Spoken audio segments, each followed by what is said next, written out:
Hi everyone, welcome to episode 229 of Synth Geekery. It's what is it? Saturday, the 9th of December. Can you believe that we've almost finished another year? And we've released synthesizers galore. It's still a very buzzing market, and I hope you guys have had a great year with your music, and you've been recording and you've been mucking around and all that sort of stuff.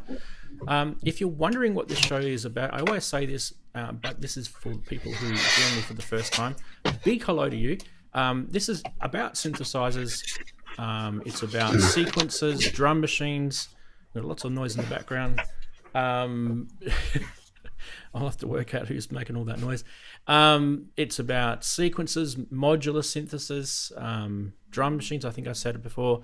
And music technology as well. We also get into mixing and mastering and DAW software, things like that. So it's a pretty big overall topic, and I hope you guys enjoyed the last 228 episodes. We're about to hit another one. In this particular episode, I want you guys to help us choose the best synth for 2023.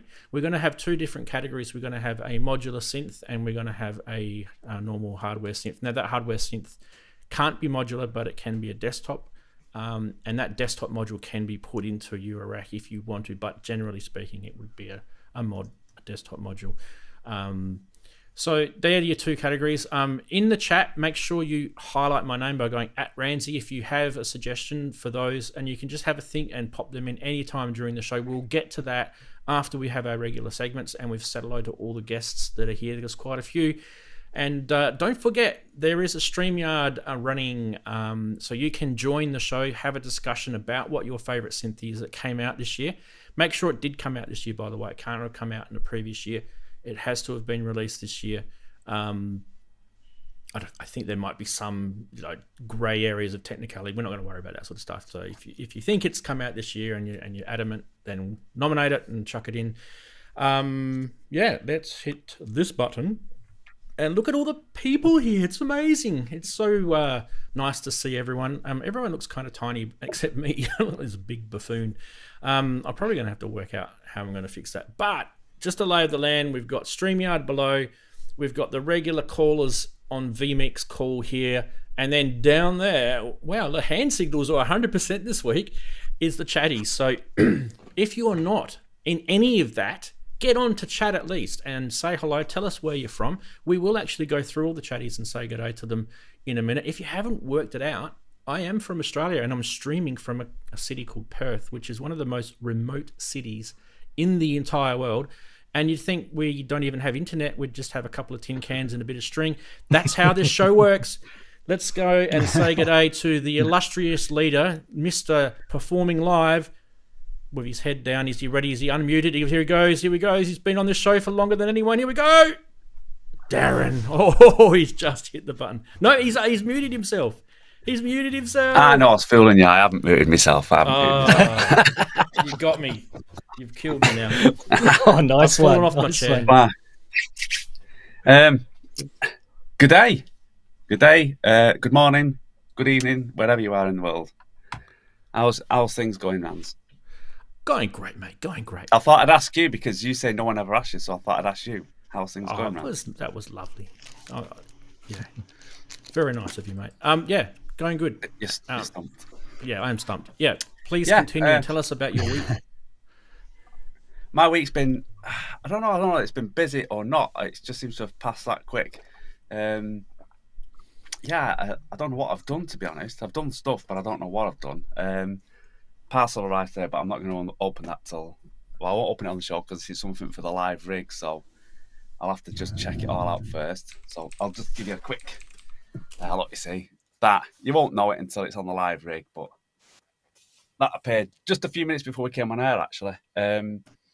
What else have we done? I've been working on live set for next year and tweaking the live set that's already to go out live when I do go out live. Working with Steve down here. We released a track last week. A collaboration track, so we're doing some more collaboration stuff, so look out for that when it arrives. probably even an album. We don't know yet. We're not sure how it's going to go. We're just going to collaborate on some more tunes, probably put an album or an EP together, and it's going to have it's how can I put it? It's gonna be in a vein similar to the tracks that released, but we'll see how things go. Like I say, we're still working on things yet and discussing stuff, so we'll see. That's other than that, that's all I've been doing. That's amazing. It's incredible. In fact, you should be proud. Well, let's not get too overexcited. This is positive affirmation day. And on that fantastic note of positivity, we'll go to the person with the least amount of sleep. Yeah. Yeah. How's it going? Coming live from the Bay Area in the US. How are you, mate? That's right. Where everything's way too expensive, of course. Oh, tell me about it. Yeah. No, it's been good. Oh yeah, well, it's everywhere these days, sadly. Yeah. It's been a good week. There's lots of things going on. I have been pestering the guys at the last EMOM I did in San Francisco. They messed up the stream and everything was all glitched. And I don't have any other recording of that thing. So I finally got a nice recording from the guy, uploaded it, got it on Matrix Synth. Just happened to mention GP82, and all of a sudden the guy adds Chris' website. And I barely put it in the notes, and he gave it its own section. And so hopefully Chris got a bunch more orders now because of that. So, so that's nice. So that was fun. Thanks, buddy. Yeah, no worries, man. Hopefully, did you get anything out of it? Maybe. Oh, good. And then yesterday I was antsy after the stuff, so I did a quick stream on the Time Tosser, which I've had for a while. I haven't even touched. So if you guys want to see Time Tosser in action, I had the little stream for that. I love the name. And, yeah, exactly. And with the updates, it's actually very cool. So I'm glad they updated it because it's a pretty cool little tool. And then I got this thing during the stream, came from DHL, which is way overdue. 3 years in the making. The Jamstack 2 guitar bolt-on amp, and they make a little adapter, and it bolts on the strap lug of your guitar. And it's battery operated, Bluetooth, built-in amp modeling, and effects and stuff. And it came in this cool little case and lots of accessories. And so yeah, and I had no excuse to practice guitar like I should be doing. So you can take your electric guitar and go acoustic. Yeah, but here's the thing too. They have this app, and you can load all these profiles. People uploading profiles for delays, distortions, all kinds of shit. And you can just put it on there, and it's really, really cool. So yeah, I'm very happy about that. So we'll see how that works. That's all I got.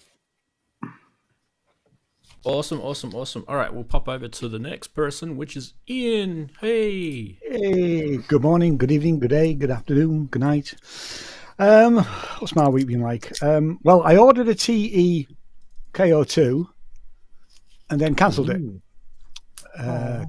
Well, we'll see. I mean, I'm going to probably get one eventually, but I think the issues that teenage engineering are having with it, now is not the time to buy it, personally. I bought the Moog Mariana. Is it Mariana? Is that how you pronounce it?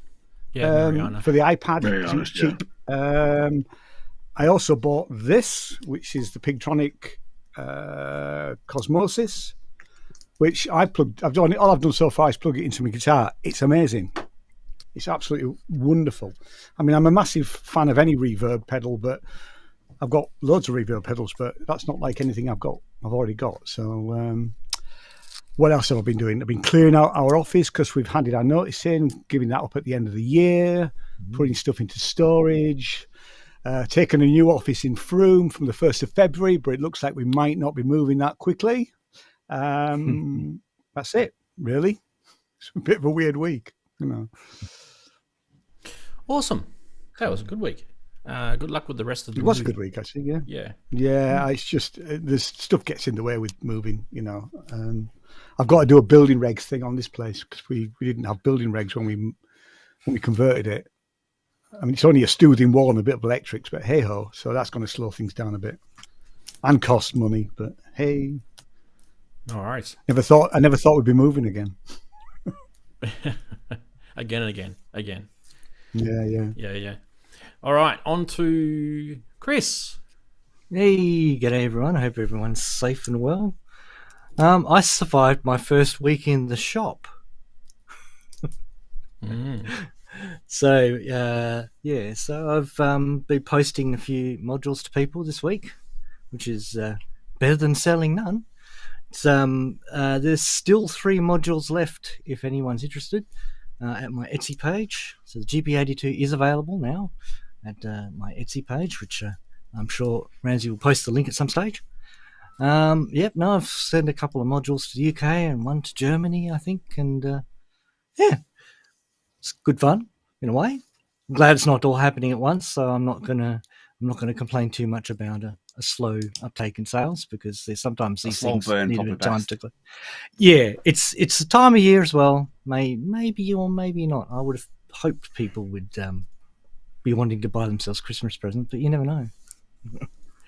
Anyway, and I managed to get past the gatekeepers at Modular Grid, and I now have a manufacturer's page on Modular Grid with my module in there. So it's kind of getting pretty real. I was going to use a swear word then, but I didn't. Whew. It's pretty cool. It's kind of surreal, but at the same time, it kind of feels like this is kind of what I was meant to do. So that's a good feeling. It's a positive reaction. Yeah, I'm not getting too stressed or anything. I still got ideas for the future. I've got enthusiasm, all the good stuff. So tick. Oh, nice one, Rance. Thanks, mate. And even nice little cross promotion to your show, Rance. Yeah, how did that work out? You probably listed that. Speaking of which, I'm in the middle of editing that, so it'll be a separate video just for you. I've taken that segment out. I'm also in the middle of queuing up a video for the whole thing, just as a separate upload. So it'll be more sort of polished than us chatting away live. Oh, that's great. Thanks, mate. I did I haven't posted it yet. I'll post it tomorrow. But there's a video of me using the GP82 with the BeatStep Pro, doing some really odd kind of not Carp Strong type synthesis tones coming out of it because of the intense ratcheting that can sometimes occur with. It's interesting anyway. I think I may have a link which I can give you later on tonight if you want, Rants, which is just 2 minutes of the video. It's a long video, but I just got to cut down the little 2-minute version to give you a gist of what the heck I'm talking about, because it's not the obvious. I haven't made the video which is here's how to use a BeatStep Pro in a traditional way and augment it with the GP82. No, this was where I started doing that and went, what the heck's coming out of this thing? I've got to record this.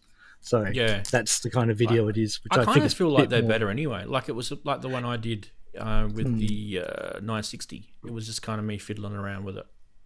Yeah, there's a vibe to it, isn't there? Yeah, there's sort of an exploration. I think people want to see that more, and then obviously you need to do a how-to video. But exactly. I think Chris, what's the circuit on your shirt? That is just let's say that'll be probably a non-invert. No, it's an inverting amplifier. So that's an op amp. Yeah. Sorry. Op amp. Doing my own head in. That's an op amp circuit. Just commonly used in just about every single circuit. Every single.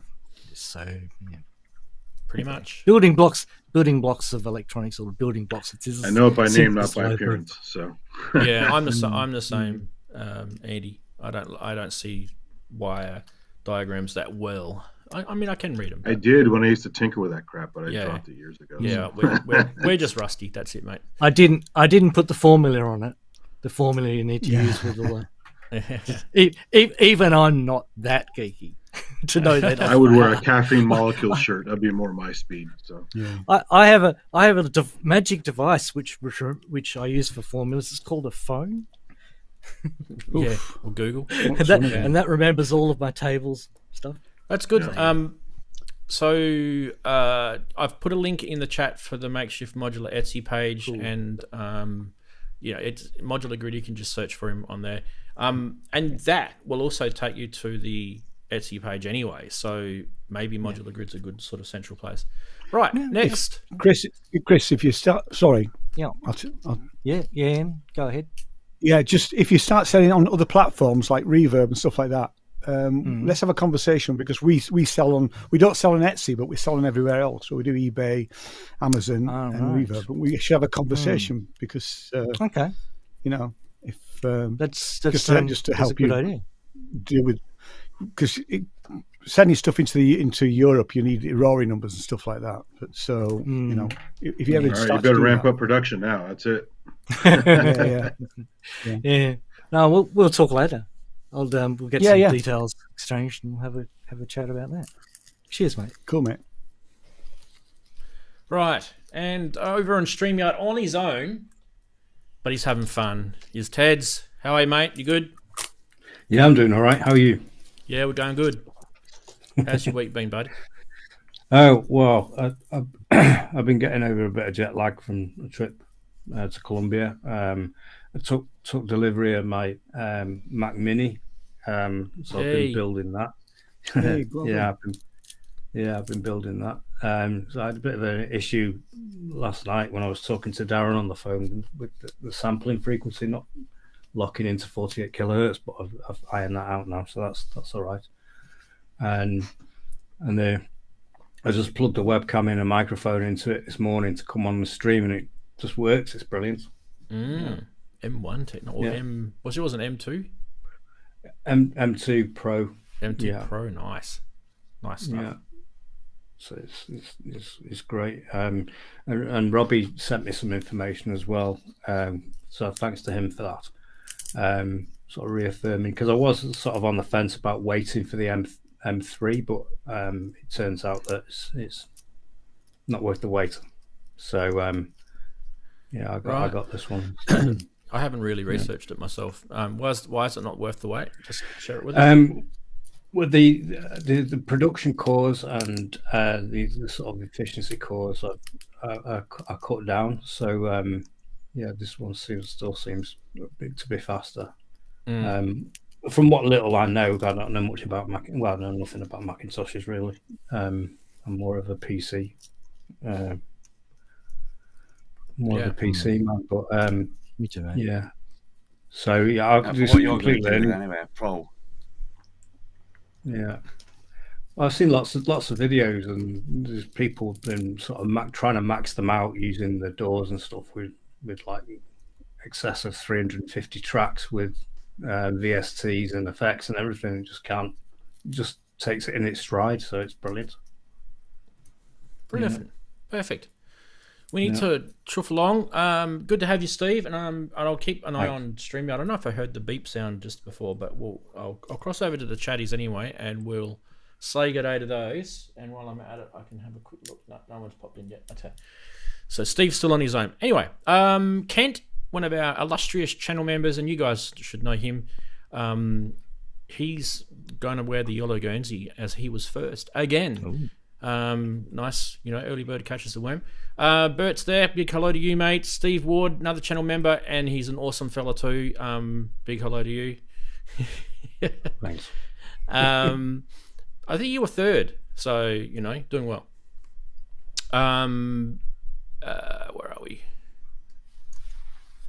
Then we had Keith in Watford. He's another one of our channel members, and he's come in. Said, ooh, hello. Who else we got? We've got Homegrown coming in. Matt Brown's there saying hi everyone with a big wave. And Tracker Jacks saying, are you up, geeks? And then Andy Synchrotron is there saying hiya peeps. Half God, Half Beats says hello people with a big smiley face. There we go. Then we had Kosh Dukai saying good morning everyone. Good morning to you, mate. G'day. Neil Wharton's come in saying good afternoon. Isn't it great how we all these different times of the day? different positions of the globe. Who else do we have? I know I'm going to... Geert's there saying hello with an exclamation mark. And JP Page 2 says good morning all. I'm literally scrolling through, trying to grab all your first comments, which I think is quite interesting. And I think this is going to probably fall apart now because it's literally just everyone replying to everyone. It's like a whole wall of text. Here we go. Kissing the Machine says afternoon all. Mark M says hi all. And then we have someone else. I saw someone else. Where did I see it? Don't scroll on me, you bugger. Pat Brady saying hi all just in time. Now, if I go like that and then like that, did it refresh? Hey, there we go. Look at that. Yay. Cool. All right. We're going to have to sort of work with this, I think, today. Anyway, StreamYard link is up above. But if you want to type it in, it's bit.ly/Ranzee StreamYard like that. It's easy. There's no scam. It just goes straight to the StreamYard server that's running the show. Jump in. But if you don't want to be on the show, that's fine. Are you watching this on a replay? You can follow us on Discord, on the Discord server. So Ranzee Discord, bit.ly/Ranzee Discord. That tends to be action-packed during the week, full of discussions. And you'll probably find there's a bit of insight into what's going to be on the next show, that it heads up and you can join in on suggestions and things like that. So Discord is a good way to do that. I tend to personally stay away from, not like fully stay away, but I kind of don't use Facebook as much as I used to. I don't use Twitter as much as I used to. And the reason for that is those platforms are too commercial for my liking. They just want you to promote your own posts so it reaches the people that have subscribed to you, which I think is ridiculous, and I won't be buying into that. Notice also today we have turned off the monetization. Hopefully that is, YouTube is honoring that and not forcing ads on you. And let us know if an ad does sneak in, because they'll get a big slap from me. It was just too much of a pain in the ass, to be honest, like what happened last week with ads rolling and stuff. I just thought, nah, you guys need to, what did I make? $3? It's not worth it. Yeah. I'd rather you guys support us the most genuine way, and that is by buying our music or subscribing to the membership on the channel, or even giving us thanks, or doing a super chat. Those sort of things are much more beneficial than me running ads and ruining the show with crap that we don't really want to see. Anyway, I'll try and keep it free. Don't forget to support the show to keep it free, because we've got to keep the lights on and things like that. And these people here that are part of it, you should also make sure that you are giving them some love by visiting their YouTube channels and various socials that they've got linked in the description below, and any links that we give you as well. Just do the right thing. Thumbs up. Yes, definitely, because I've got lights on this time, and I don't normally have lights. I'm using the dark. There we go. So I can't afford to good on you, Steve. too long. It'll you run don't out even shortly. need to do that, mate. You're already a channel member. Good on you, mate. Thanks for the 10-pounder, and it says thank you. It's sort of half hanging off the edge of the screen. I don't know why, but it does say thank you, and it's like a little, I don't know what it is, a bird jumping up and down. Yeah, I think so. Yeah, pretty cute. Good on you, mate. It's called pear-shaped character. It used to show up on What can you get for Sonic £10 States. these days? I don't even know. Like A coffee. £10. You can buy a coffee in London. Wow. That is nuts, isn't it? Isn't that nuts? Right. Jeez. Big. £10 used to Half be a able to get starter in meal. a restaurant. Used to be able to get a meal for £10 last time I was there. Yeah. Anyway, now one more thing before we get into the regular segments. I did mention earlier, I'm going to mention it again because people have joined later. Please don't switch off. If you're hearing this twice, it's going to be mentioned probably a couple of times. If you have a nomination for your favorite synth, this show needs to be in the chat. You need to highlight at Ranzee so that my name is, highlighted in red. As you guys can see, my name gets highlighted in red, or your name gets highlighted in red if someone adds your name in your chat. So it's easy for me to catch. And then you put the name of the synth. Now it can be a Eurorack module or it can be a synth. it has to be released this year, though. We're looking for the 2023 version of this. And Mark M has gone, there you go then, another £10. So that's 2 cups of coffee. That's awesome. Who asked me a question?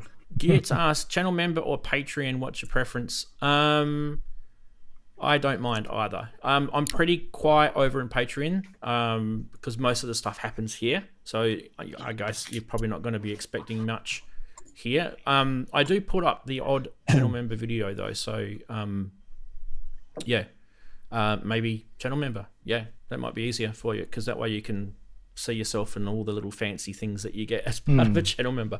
YouTube does take a cut, but I really don't care. They can, because they're so poor, YouTube, aren't they? They just need all that money. Oh, God. The charity case, yeah. Yeah. Yeah. Those poor guys.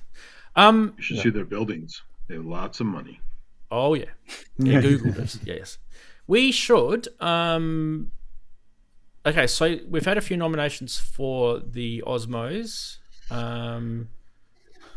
That is already locked in. So someone else already nominated that. Oasis, Neil.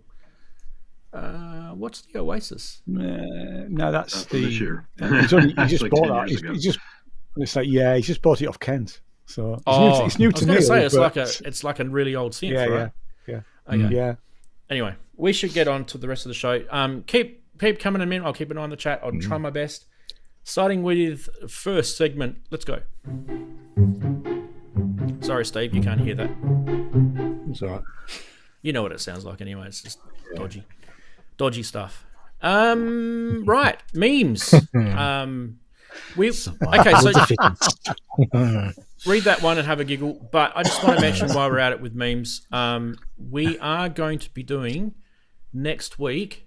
We're going to be doing favorite memes of the year next week. So, because I think that's going to be a good one. So how I'm going to do that is I've asked you guys every week what your favorite meme is, and I'm going to collate that into each month. So we'll have 12 submissions, and then we're going to then vote on the best out of 12. So that narrows it down. So I'm not going to go through like 400 memes. Wow. All right, so that will be next week. Okay, students who memorize everything, schools, critical thinkers and problem solvers. And then there's creatives. Yes, there's creatives. Yes, we get left under. Oh, we're so food chain downtrodden. right there. We're so downtrodden, aren't we? Yeah. Poor us. Stop looking at synth. Why can't you look at me like a normal husband?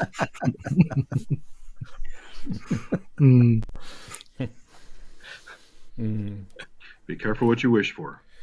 Yes, exactly. Yeah. I'm not sure which will be more addictive. You get knocking on the front door and cops and wanting to know what's on your hard drive. Next, right? Okay. I thought this would be funny, except there's no punchline. Oh no! Yeah. Oh dear. Yeah. When they're really bad, they actually make you laugh. Yeah. Not quite bad enough then. This one didn't make it into the show last week, so I thought I'd squeeze it in. Every machine is a smoke machine if you operate it the wrong way. That's a good one. That's a great little printing on the circuit board there. Yeah, that's right. Definitely for DIYers, that one. Okay, and Spotify loves you. Oh, yeah. It really does. We'll talk about that a bit later. There's some news. Sigh. There's some news. What else we got? Some of the fastest things on Earth. You've got cheetahs, you've got fighter planes, you've got even light. And then there's me giving up on a track that I'm recording. Pretty fast. Pretty damn fast. Yeah. Let me tell you. That's it. Hooray. Favorite meme, please, in the chat. If you can remember them all. There was the skeleton sunk to the bottom.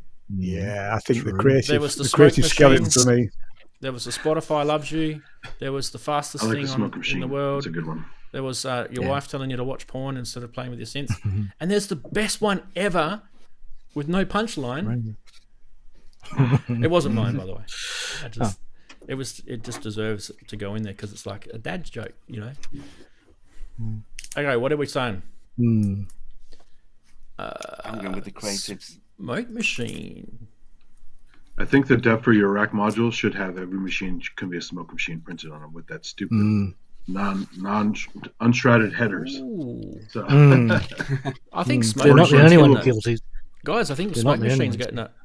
Well, Yeah. I did turn a Moog Prodigy into a smoke machine on stage. So yeah, I would say it's going to be this one, or it's going to be the porn one, which is Oh, we just got another vote. that one. Neck and neck. So I'm going to have to go with a tie, I think, because I think there's twice. Ah, There's just as many on both in the chat. that's good. Yeah. Ah. They share the gold medal. It's a bit sad, isn't it, how our sense of humour's work? We're either ruining synths by making them smoke, and we're finding that funny, or we're watching porn. We're finding that funny. otherwise, What's happening? What's happening? They must think it we're an doesn't odd matter. bunch. What if Chris, this, we if are it's an odd synth bunch. porn? Exactly, mate. Takes Kent. one to know one. Kent, if it is synth porn, yeah. I think the wife would end up being. I think she'd just explode because she'll just be in an infinite loop of frustration. Yes, that's what will happen. All right. Speaking of infinite loops of frustration, it's news time.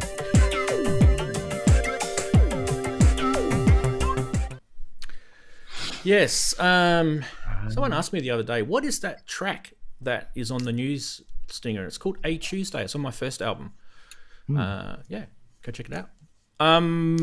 Rode have bought Mackie, if you hadn't known. If you didn't know, tell us what you think about that, now that you've just been told.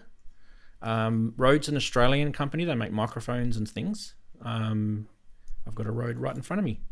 Listen, are you listening to it? Snap. Yeah. me too. And Mackie are a good mixer company. In fact, I actually like Mackie's. Probably one of my favourites.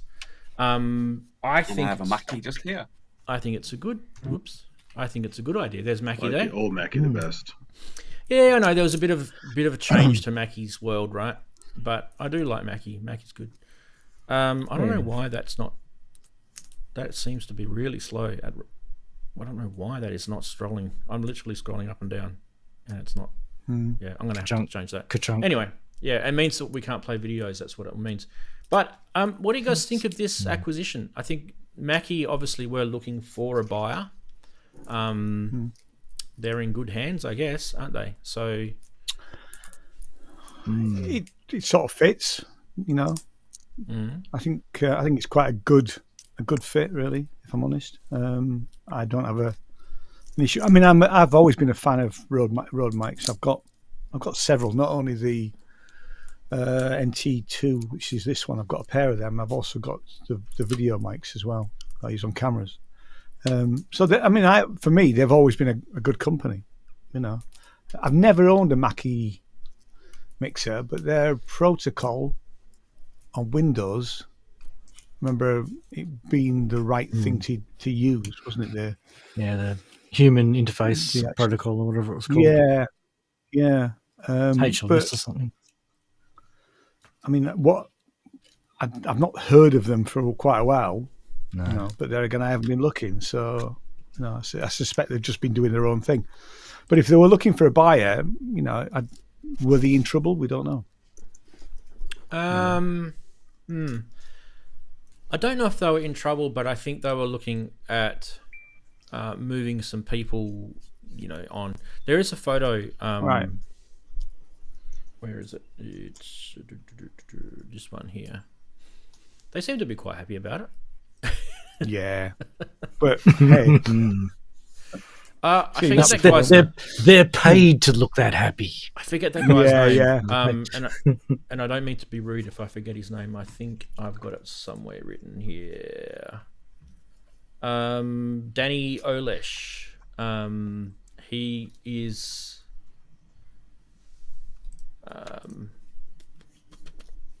What are we saying? I think it probably goes back in history. Like you've got to look at things like Peter Friedman, who's the founder of Rode. He was saying that the acquisition of Mackie represents an opportunity for that company to expand. So they're looking at like a complete sort of audio production ecosystem. So yeah, I think that does make sense, doesn't it? Yeah, and they're looking. I guess they're looking for an organization to take over that would kind of fit. Like if you look at Mackie products and if you look at Rode products, they kind of fit well. I feel like they're in that sort of. They're not in that sort of tainted ecosystem where they might be sort of a cheap thing overpriced, or they've got a quality sort of about them. They've got a good history. You know, and Presonus were recently acquired by, who was it? We talked about that the other week. So that, I mean, obviously they couldn't get a Presonus. That was a few years ago, or a year ago or so, that Presonus. So Mackie being, you know, Midas is gone because Behringer owned that. Yeah, you know, and then you've got to look at some of the other brands like Soundcraft, and I'm not even sure if they even exist anymore. So do you know what I mean? Like if you were Rode and you wanted to acquire like an audio production company, you know, I don't know if Soundcraft would be your, you know, there's nothing wrong with some of the Soundcraft mixes, but the Mackie stuff tends to go to a better, higher level. I've used a couple of Soundcraft mixers. They're all right. They're not, but they're nothing special, I would say. They're kind of I on have some par nice with Soundcraft Behringer. mixers, Yeah. Yeah. Now, so this Kent made a good point. Behringer should have bought them, and it would have been called Crappy Mackie. Crappy Mackie. Boom, boom. I actually think Behringer made an offer, and I can't find the information anywhere, and I could be wrong, but I actually think they did make an offer. But I think Rhodes was more attractive for a lot of reasons. I think the way that Rode were approaching it was like, well, we're going to come in and we're not going to sort of shake it up and sack everyone and move the production to China, and it was more of an attractive sort of acquisition as opposed to a big, you know, takeover thing. So I have a Rode NT1A mic, and my favorite recording app is Rode Rec on the iPhone for field recording. It's a great little recorder. Rode made a lot of money during the pandemic. Because and you know, companies like Blackmagic Design and there's been a few good Australian companies that have gone really, really well because of the pandemic. They've cashed in because people have bought cameras, they've bought microphones, they've bought you know, ways to, you know, podcast, and that seems to be a growing industry anyway. Even after the pandemic, it's still growing. And I think those Mackie, booms for the mics, the big Rode on them, so all this advertising, free advertising.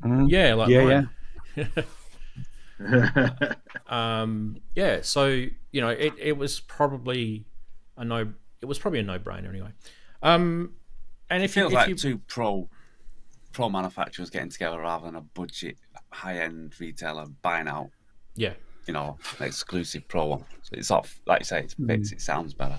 It's the two brands are sort of like known for more quality stuff, and the two quality units going together rather than, well, we won't say anything, but rather than, you know, a big brand that's cheaper taking out a small top quality one. And yeah, I think it sounds fit. And like I say, I'm using the Mackie mixer now because this is where you're hearing me through the Mackie mixer, obviously through the mic as well. You've been happy with it, haven't you? Press on, I think.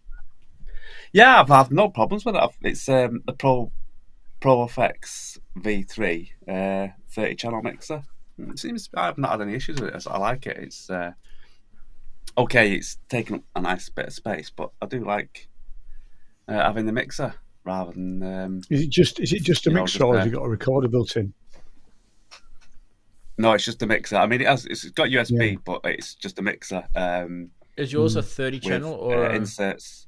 What did you say yours was? It's the 30-channel. It's the Pro FX V3 30-channel. So it's this one. Oh, yeah, that one. Yeah, that's the one. Yeah. Pretty decent mixer. Out of the old 24-4 Yeah. 4 Mackie mixer, it was like $300 used. It was a steal. Yeah, I sold Wow, mine yeah. for.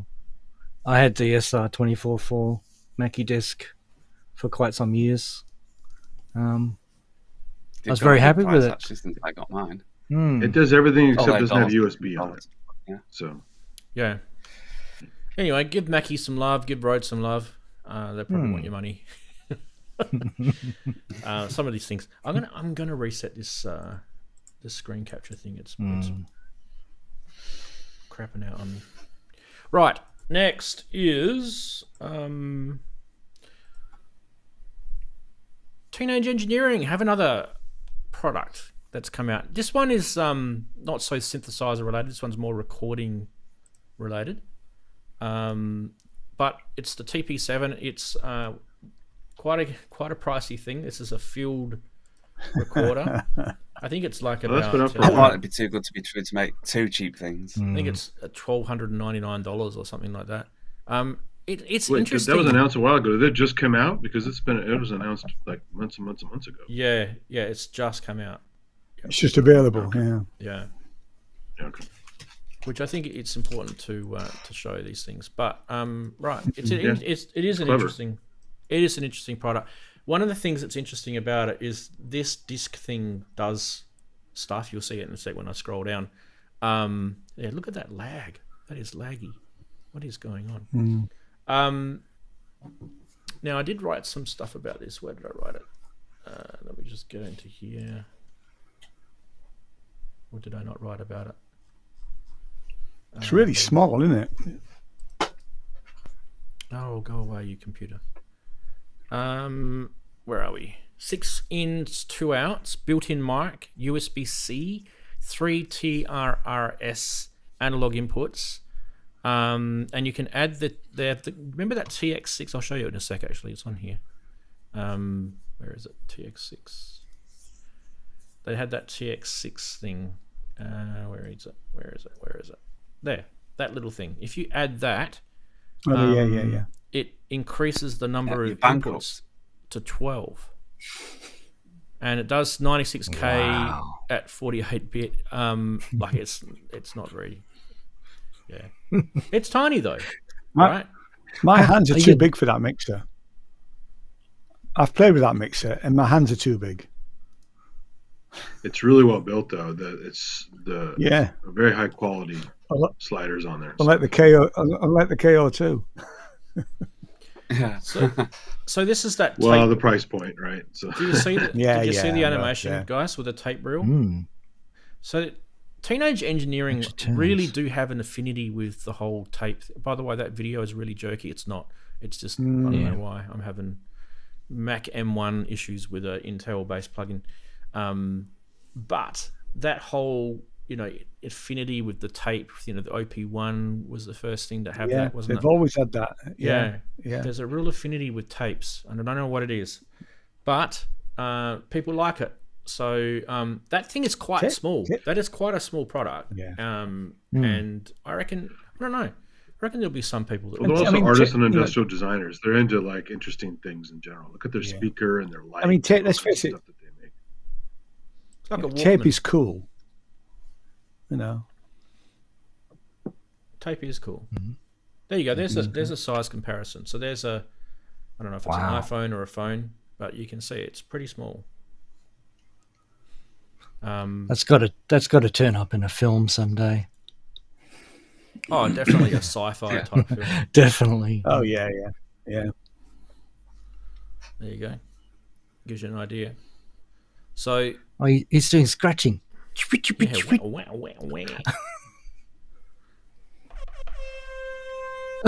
Right.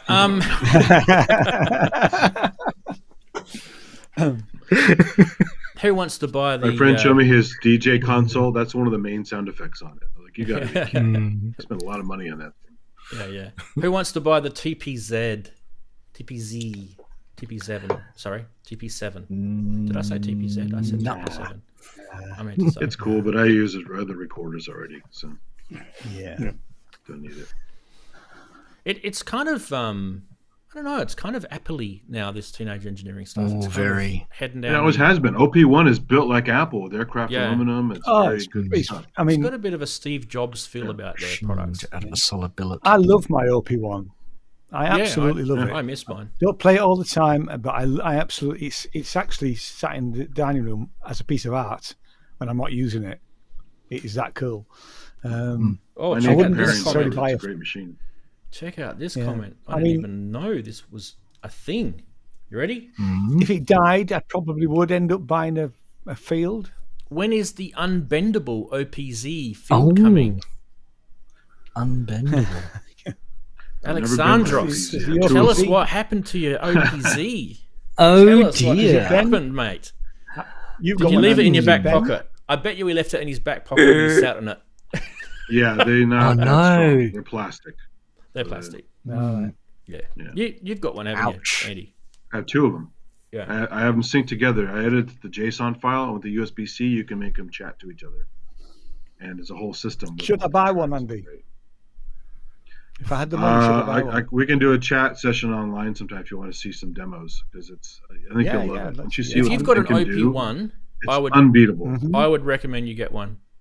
I would recommend It's you better get than the OP1, I think. Although I Yeah. love my OP1, OPZ is way more capable. Right. It's way more capable without a screen. Yeah, exactly. Don't even need a screen. Because it's There just is- color LEDs and some button combos. There is an iPad app, isn't there? Or an iOS app. Yeah, you can. There is, sort yeah. of, And I knew Android that. too. So Yeah. you can Yeah. just Bluetooth it.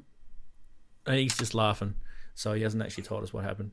Yeah, so don't sit on your Might be too much. OPZs, Alexandros. Right.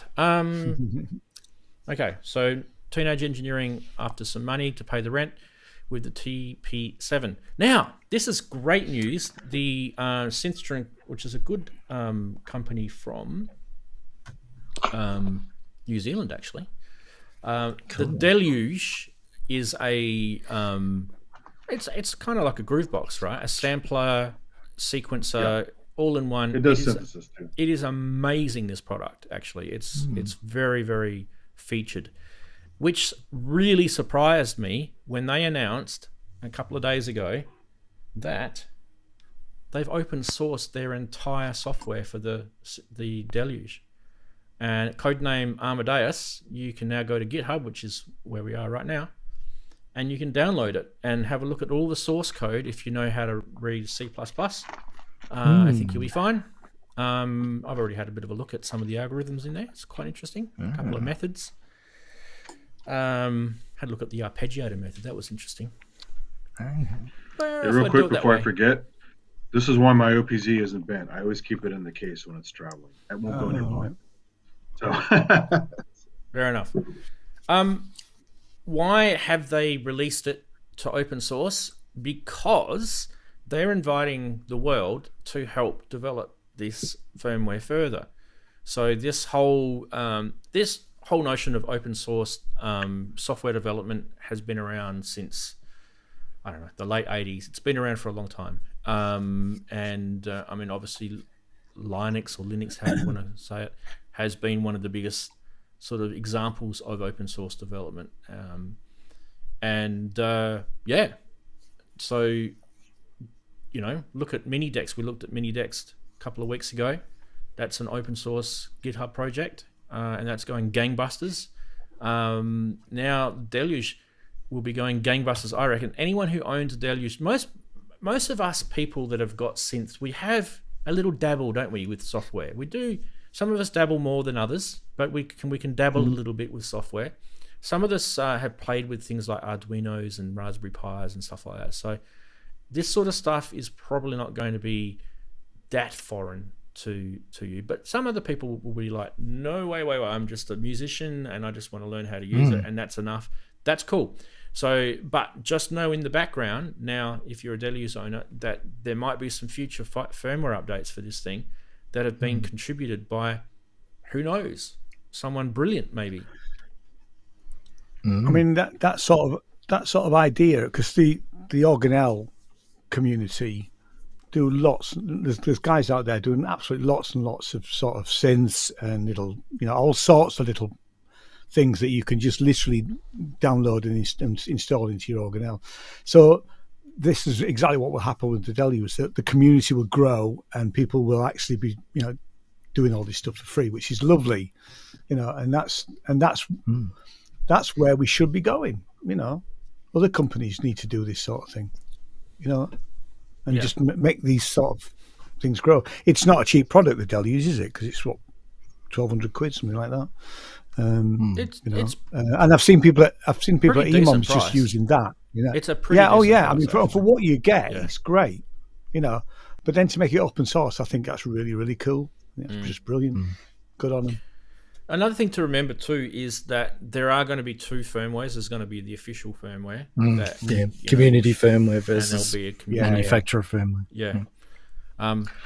That's the model I've seen before. Don't too. be surprised, and I don't know if Akai will allow this, but there are some unofficial firmwares now for MPC. The first MPCs that came out, the live. Sorry, I'm talking about not the first MPCs, the live one. Don't be surprised if you start seeing some unofficial firmwares come out with that. So on a sort of similar note, but in this particular case, the manufacturer hasn't open sourced, right? Whereas Synthstrom have just gone, "Hey guys, here's the code. Go for it. Go write your own." Which I think is Open source is the only way to guarantee these things don't die. Yeah, That's the thing. Yeah. That's the Roland, thing. The are other you funny thing listening? too is, Are you listening, well, Roland? the other funny thing too is, even though it's not open source, the whole concept of jailbreaking your iOS device. There were guys making apps in there that got rolled into iOS proper because there were clever people coming up with ideas, Yeah. in an open source kind of way, and so it benefits everybody. Yeah, I mean, like, imagine if Yeah, Roland just- open sourced vSynth, the Integra, the vSynth, that sort of that era, they needed to open source it because they dumped the product, and there were so many people who jumped onto it. And I know Roland probably wanted to move on to their next. I think at that stage, the next iteration was Supernatural or something, or whatever it was. And then there was ACB, and now there's the Zencore. But when you think about it, it all kind of stems from their LA Synthesis D50 linear, synthesis type stuff. So Roland, Like if they're Andromeda, worried- they opened the A6 for open source, the code would be finished. It wouldn't be buggy. Alicia should have done that. Yeah, if and look at like Mutable Instruments, right? Look how sort of far-reaching that firmware has gone. It's gone into synths. It's gone into clone products, other remakes, improved remakes. Because of that. It's pretty much outgrown the hardware. Basically, the algorithms, Mutable Instruments algorithms, have basically become larger than the hardware ever did. So it's sort of that's putting the model on its head. Yeah. Well, I'm certainly a fan of community firmware versions. I tell you what, would have loved a community firmware version would have been the Korg E2S, because that would have been nice if we'd been able to perhaps explore some of the issues with it that obviously Korg did not want to. They also didn't want us to see what they'd done. There is a firmware out there for the ER1. Have you heard of that? No. So I wouldn't be hang on. The original, surprised. is that the red one? That's the red one. The red coloured? Yeah. Yeah, no, I have heard of that. It also has an upgraded LCD, I think. Yep. You put a new LCD in it. Yep. Yeah. I have seen that, yeah. I wouldn't be surprised if it's not hard to go from that to the E2S. I wouldn't be surprised. I don't know. I mean, I've got an E2S right here in front of me doing this sound. Yes. Yeah, so that's what So it just gives me an opportunity to that's do what it again. this yeah.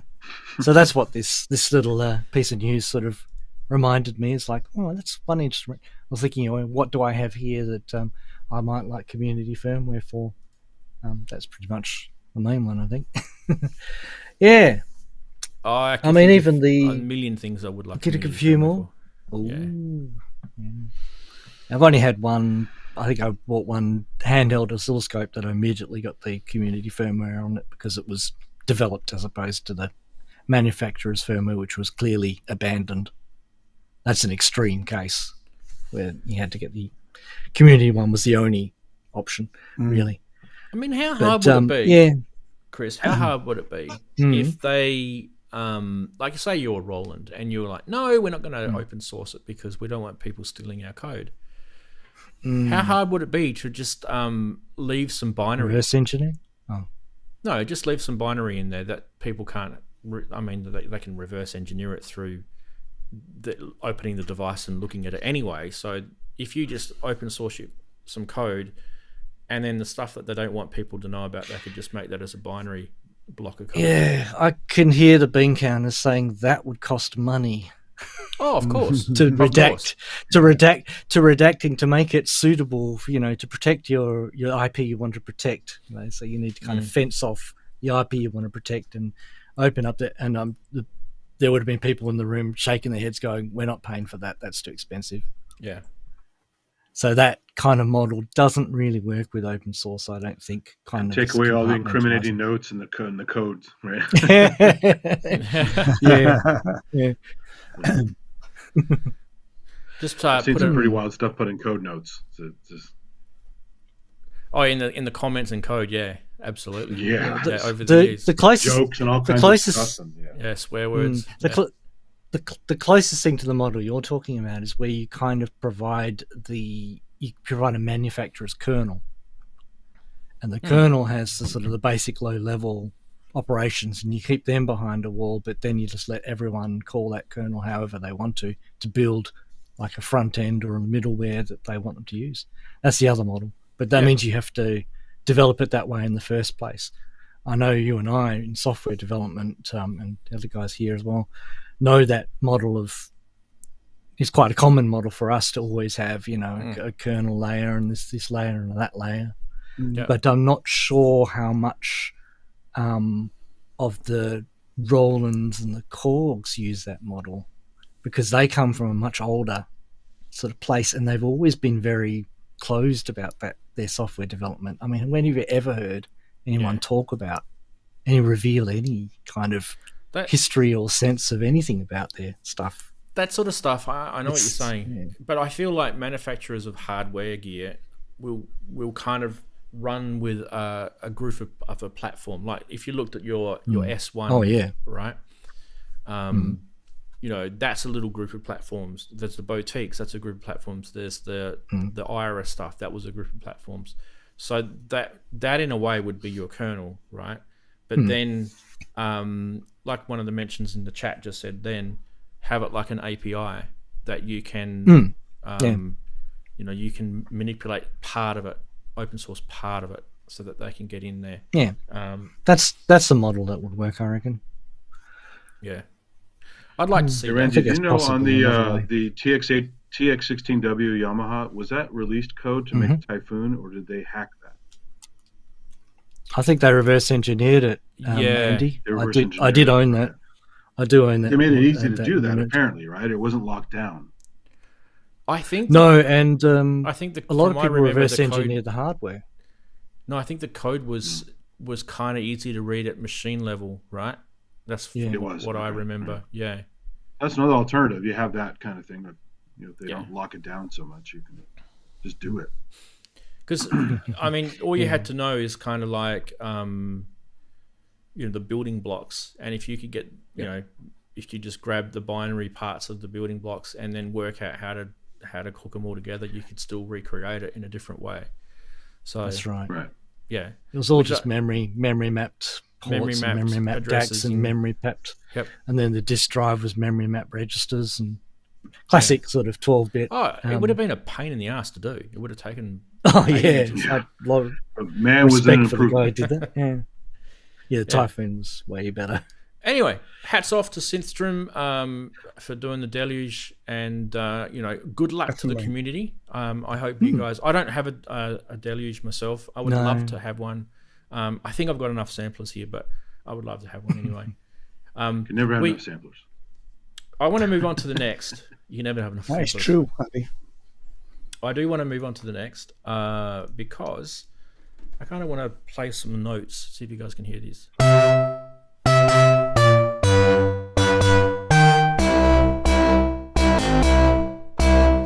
What is that you're hearing, my friends? Well, is it hardware your or is it work stuff. software? That is a good question.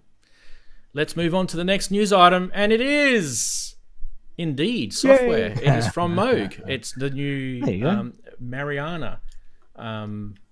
Mariana is a soft synth. It has some interesting things that I saw about it anyway. It comes in 2 flavors. You've got the desktop PC/Mac flavor as a VST audio unit, that sort of stuff. Or you can run it on your favorite iOS device. iOS is a little bit cheaper too, by the way, which I think is kind of interesting. Now, how do I get back to this other menu? Right, so we want to go here, and I have it installed. Yes, it's a demo. Oh god, this is going to be a nightmare. Dodge. Yeah, Dodge. Oh no. How do I go back? Okay. All right, cool.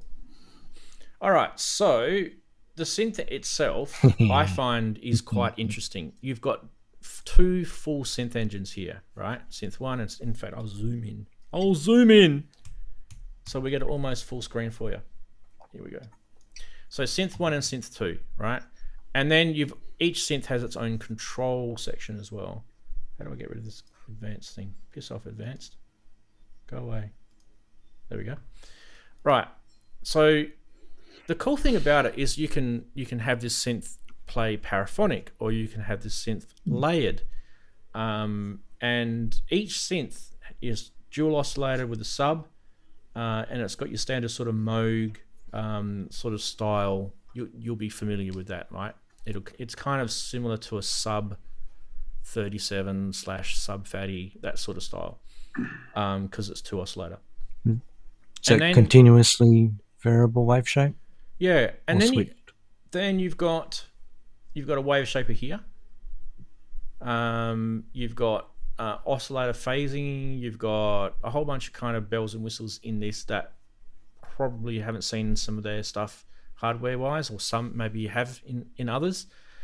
So outside of the controlling, so LFO modulation, there's 3 LFO, sorry. There's random generators, mod envelopes. They're on both synthesizers.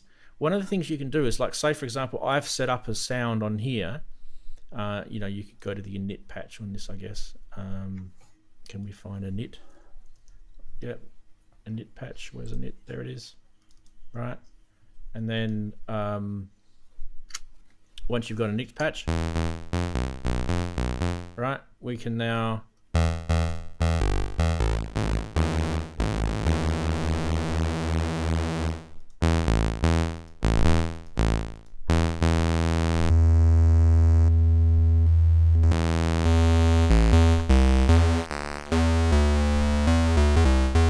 all right, so I'm kind of happy with that sound, and now I want to kind of filter it a bit, put a bit of resonance in.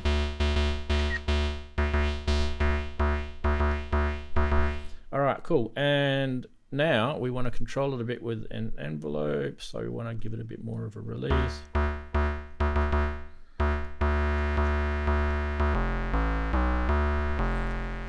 Once you do that, you can then copy that. I think it's through this little hamburger thing. There we go. You can copy synth 1 to copy to synth 2. So now I've got the 2. But then I can go to synth 2 and I can make it slightly different, where I might want to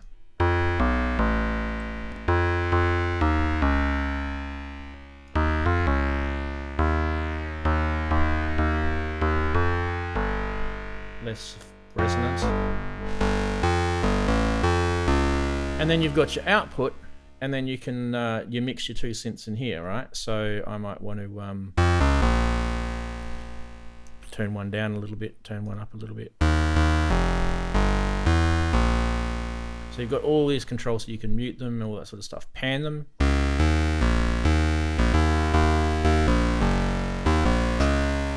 It's pretty cool. Like, for a little, virtual synth. There's kind of some really interesting things. There's also some effects in here as well. Modulation wise, you can do a whole bunch of stuff. And On top of that, if you've got the Moog effects, you can use those to manipulate stuff in this as well. Anyway, enough about me crapping on. There's a little basic demo. It was probably the shittiest demo you've ever seen. Sorry, what was that, Andy? I like the VU meters that they have, like the MS-20 app has the analog VU meters. Yeah, it's nice, isn't it? Nice little sort of old school touch to it. Yeah. Who's had a play with this so far? Ian? Not yet. I bought the iPad version mainly, and I like the idea of the. I mean, it's not something we haven't seen before to some extent, but I quite like the idea of the two synths together. I mainly bought it because it's MPE, and I'm always looking for more and more MPE synths. I have to say that it's on here with the instrument. On the presets that I haven't gone through all the presets because there's 200, but I've gone through a few. The MPE almost seems like an afterthought. So I think what I'm going to have to do is build patches specifically for MPE. Things like pressure doesn't seem to work on most of the MPE patches. Slide's fine, sliding up and down, but that's really pretty much it, really. I was more interested in. I'm not a massive fan of bass synths that are just bass synths, but some of the patches that are actually not bass oriented, just like they're the most interesting ones to me. You know, but I think. I mean, I don't know how much it's going to be for iPad eventually, but it's 15 quid at the moment, and it's a steal at that, really, because you know, I wouldn't necessarily buy the Mac or PC version because I don't need it on a computer. When I bought it, I really hoped that you'd be able to just port it automatically, but I get why Moog haven't done that. Moog, you know, because their previous iPad synths, you could do that. You could just, you know, I've got the Model D and the 15 and things like that, and the Animoog, which have just ported onto the Mac. But they've not done that in this case, and I get why, because they want to sell it, which is fair enough. You know? Ian, have you noticed if you bought the iPad version, is the PC version cheaper? No. Do they honor that, or are they just separate purchases? Let me go into my Moog account and see what happens. I'm curious about that. Talk among yourselves while I do this. I should give some kind of loyalty. This may take some time. Live ticks. Anyway, let's go to the chatties and have a look. What did you guys in chat think? If you haven't seen the Mariana yet, and I guess you haven't been watching any YouTube videos recently, what do you guys think of that? I mean, do you want me to play a couple of presets? Because I sound like shit. Okay, I get it. How do I get rid of this filter? Here we go.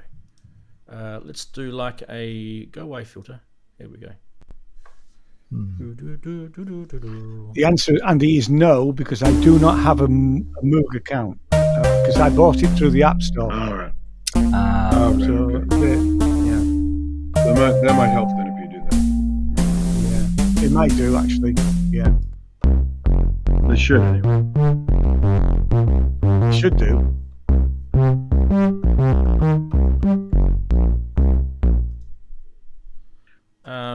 Is there a web-based preset like Bro Step? Where's the effects? The delay. It is weird that there's only chorus on one synth and reverb on the other synth, and that's the only effects you've got, which seems a little odd. Yeah, I guess they're trying to encourage sound design. Yeah.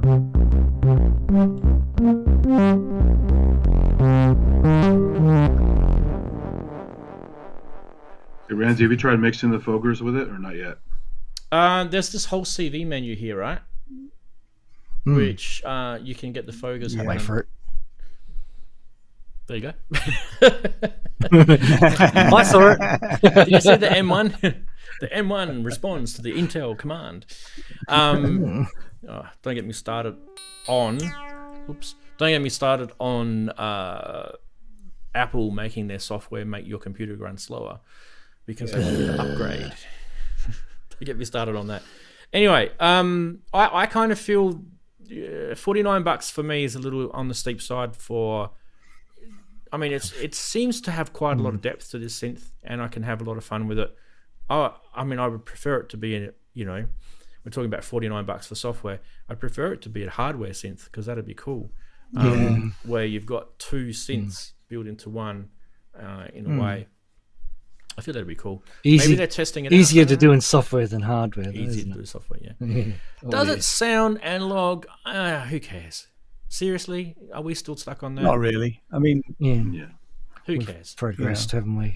I mean, Yeah, you're it's watching YouTube on a digital platform, probably on a digital computer. You know, everything is binary coming down the stream, and you're worried about analog.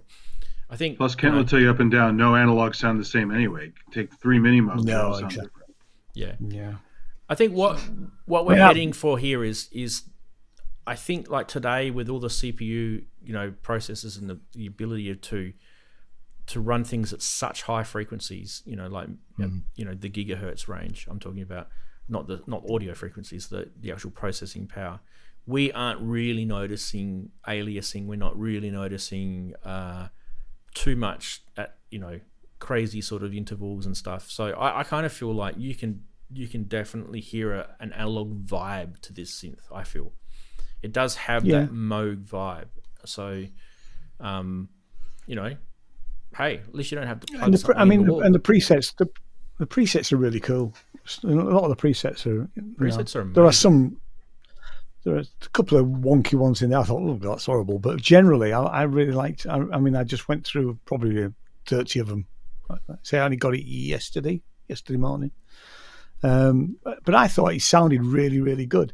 Having said that, I've got a Behringer Model D, and I could probably get a lot of those sounds out of that. But you know, it's software, and it's cheap. It's easier. And it's, you know, Does it's Mariana easier, have a yeah. ring mod in it? More immediate. Ring Can no. I think software. Mogafoga. Mogafoga. Mogafoga. That's what they thought about that. Yeah. Yeah. You know, you got your classic sort of bass sounds like.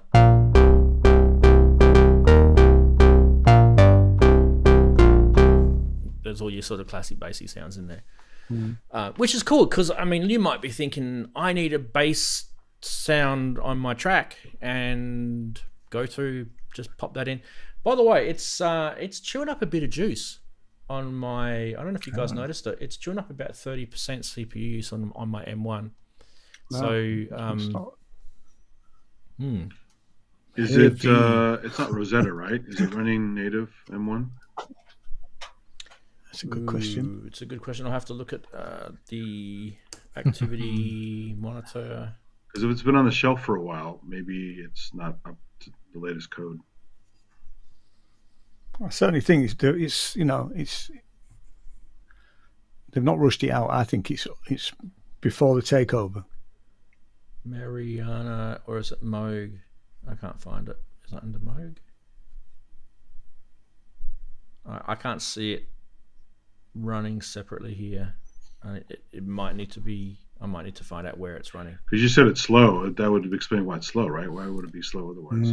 Well, it's running at 30 to 34% CPU. I mean, you guys can see if I go up here and I zoom in, you can see there it is there, running at 34%. And if you bypass it, so if I turn it off, just keep your eyes up in that top right hand corner while I turn it off.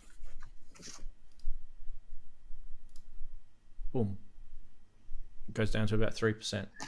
yeah. Because I used to run Linplug Octoplus real, on my folks. old PC, and it was taking 50% CPU, and it was still usable. It wasn't chunky. That's one of the things that annoys me about, like, if you've got a lot of plugins running, right? That you are just chewing up all your resources on your CPU, and these are just audio plugins. They're not like, it's not like we're rendering videos or playing a three-dimensional game, Right. you know, with ray tracing and all this sort of crap. They're just audio plugins. So for me, is it sloppy code? Probably. Steve Elbows just said that the 1.01 update came out for it, reduced performance impact a bit apparently, but he's not tested it yet. So, where do we get the about on this? I don't know. I downloaded this and installed it today, so I would have imagined. Yeah, so it should have been this. Should have been the latest version. They would have given me the latest. This is update. Yeah, 1.01 confirmed by looking at the file name. Yeah. Anyway, no big deal. I forgot to ask the chatties. What do you guys think of the Mariana? And I'd probably asked it and I didn't look. Did anyone say anything? Kind of looking. I love the Mariana, says Steve. There we go. Look, I'm not against VSTs / in fact, why don't I try this as a VST? That might actually be an interesting thing. That was an audio unit, so let's try it as a VST, see if it makes any difference. There it is. I would imagine it would be running the same core code, right? In the end. Yeah. Yeah, we're just jumping back up. Oh my God, you know what does my head in? Bloody software activations. Seriously. Yeah. Like, yeah. I know they want to try and make sure they don't get hacked and, you know, people getting their software for free and things like that. But what really frustrates me, how many times have you guys upgraded your computer and had to go in and reauthorize all your software? I know that there's iLock and stuff like that. Yeah. But iLock is not going to get you out of jail for everything. Yeah. In fact, I'm doing it for months. Sadly, they're encouraging people to steal it by being so hard to use. It just does my head in. Like, yeah. The other day I was trying to use so this, I think I might have even mentioned this. So I had an old Arturia synth, which was one of the older sort of what do they call them again? The TAE stuff. No, the analog pack, whatever they called it. I forget what it's called now. Anyway, it was a CS80 V1 or a V2. I forget. V collection. V collection. That's it. And obviously now it's V3, V4, whatever it is now. That's one that still had little fans on it. The CS80 with the fans. Yeah, it had little fans. That's the one. Yeah. I thought it was cool. But anyway, I laughed at because there are no fans in it. I needed patch out of that. Now I froze the track. It sampled everything I played. You know, I did all the right things, so I didn't have to worry about. I didn't lose anything from the original recording. But I wanted to muck around with it and do some more stuff with it. I could not get it to work, and I even reached out to Arturia and went to their support. Basically, they were like, you know, I'm not gonna you know, dump on them, but because it's, you know, they're not really getting paid for this, I guess. But I just don't like having software that only lasts for a little bit of time. If you if you knew that software is only going to last 5 years, would you buy it? If they said to you up front, hey, by the way, computers are about, you're going to, you know, who knows, we don't know in the future. This will probably only last you 5 years. Because that's the serious truth of it. Like, when you think about it, you've gone from an Intel to an M1. You know, things changed, and all of a sudden, all this software has been remade. And there's a massive thread on the Arturia forum about the difference between the Arturia V Collection 1, V2. I think they changed their whole patch, so you couldn't import patches from V1 to V2. That literally dumped everyone who had V1, V2. That's why I'd lock into a VM and not worry about it anymore. It's got a nice solid set that will never change. But the problem that, Andy, is not many people know how to do that, right? No, they make it easier now, but you know, yeah, that's true. I mean, I had to learn how to do it. I didn't know what the hell I was doing. So Darren's sitting on an old Mac, probably for a lot of reason that, you know, he'd probably love to buy a new one, but at the same time, he doesn't have to worry about anything not working, you know, in sense of all the stuff that he's currently got on there is still working. If he upgrades it, it probably won't. But if he just doesn't touch it, he doesn't upgrade, he doesn't, you know, do anything silly and press software update or something like that, it'll stay and it'll work, right? But that is kind of detracting about everything that we're taught about computer science. Like if we have to upgrade our software because we're going to get cybersecurity attacked, right? Then that means all of our music stuff is going to fail. I mean, it's like, what? Yeah, it's crazy. That ship launched long ago, didn't it? I mean, now operating systems have to be regularly updated. It's a thing. It's no longer an unusual thing. So I think all software producers need to accept that and to prepare for it, at least be upfront about where the limitations are in their support. Right? It should tell you supported for at least 5 years or something. Yeah.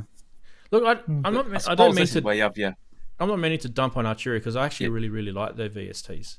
I really do. Yeah. The old stuff was fun. I like the old stuff. But don't make it so that we can't use it, like one version to another. Yeah, I've got an old PC which has got lots of software on it, but I'm just using it as a legacy PC because I know I can't get, and they're all 32-bit programs.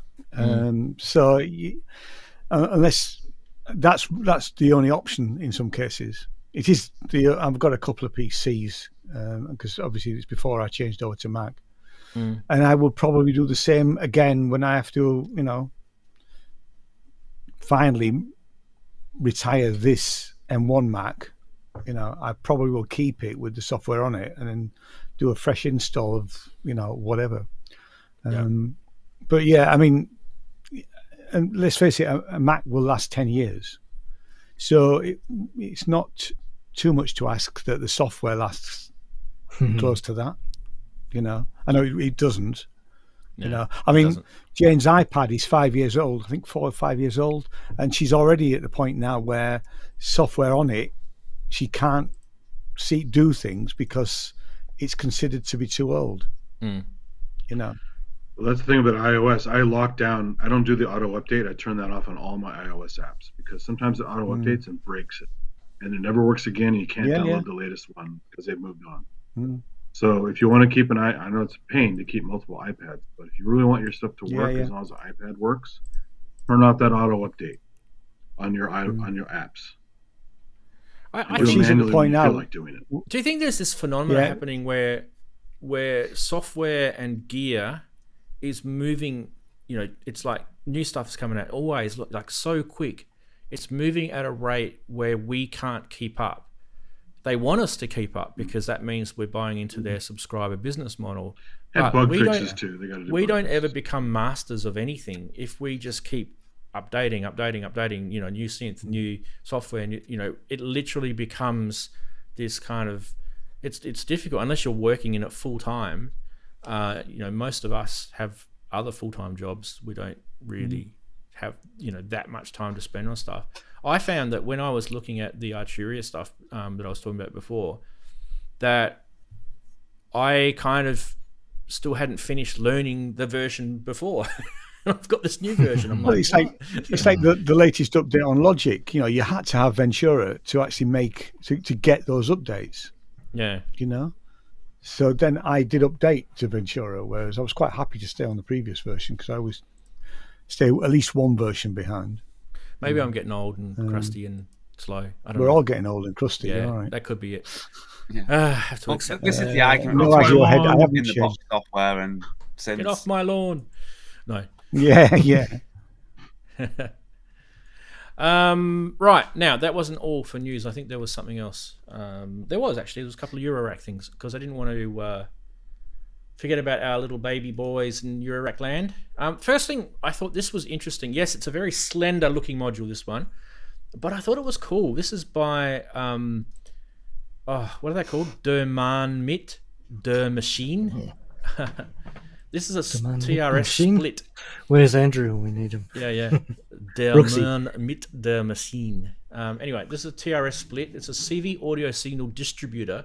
So what you're looking at, if you look at the way those little lines work, you put there's 3 different TRS inputs, and it splits it into 3 identical sections of an upper jack carries the tip signal, the middle jack carries the stereo dual signal, and the lower jack carries the ring signal. And that is cool because when you think about a TRS cable, the stereo ones, right? for those who don't know. They you could use them to send CV across your modular. You could have 3 cables instead of 1. Sorry, the other way around. You could have 1 cable instead of 3, if that makes sense. And this I just thought this was an interesting idea. Now, use cases, I'll just quickly tell you about use cases with this, right? If you plug a stereo signal carried by a TRS cable into a middle jack, you can receive 2 separate mono signals by plugging it in a mono TS cable into the upper jack to carry the left signal, and the lower jack carrying the right signal. That way you can actually have an aux cable for your smartphone, for example.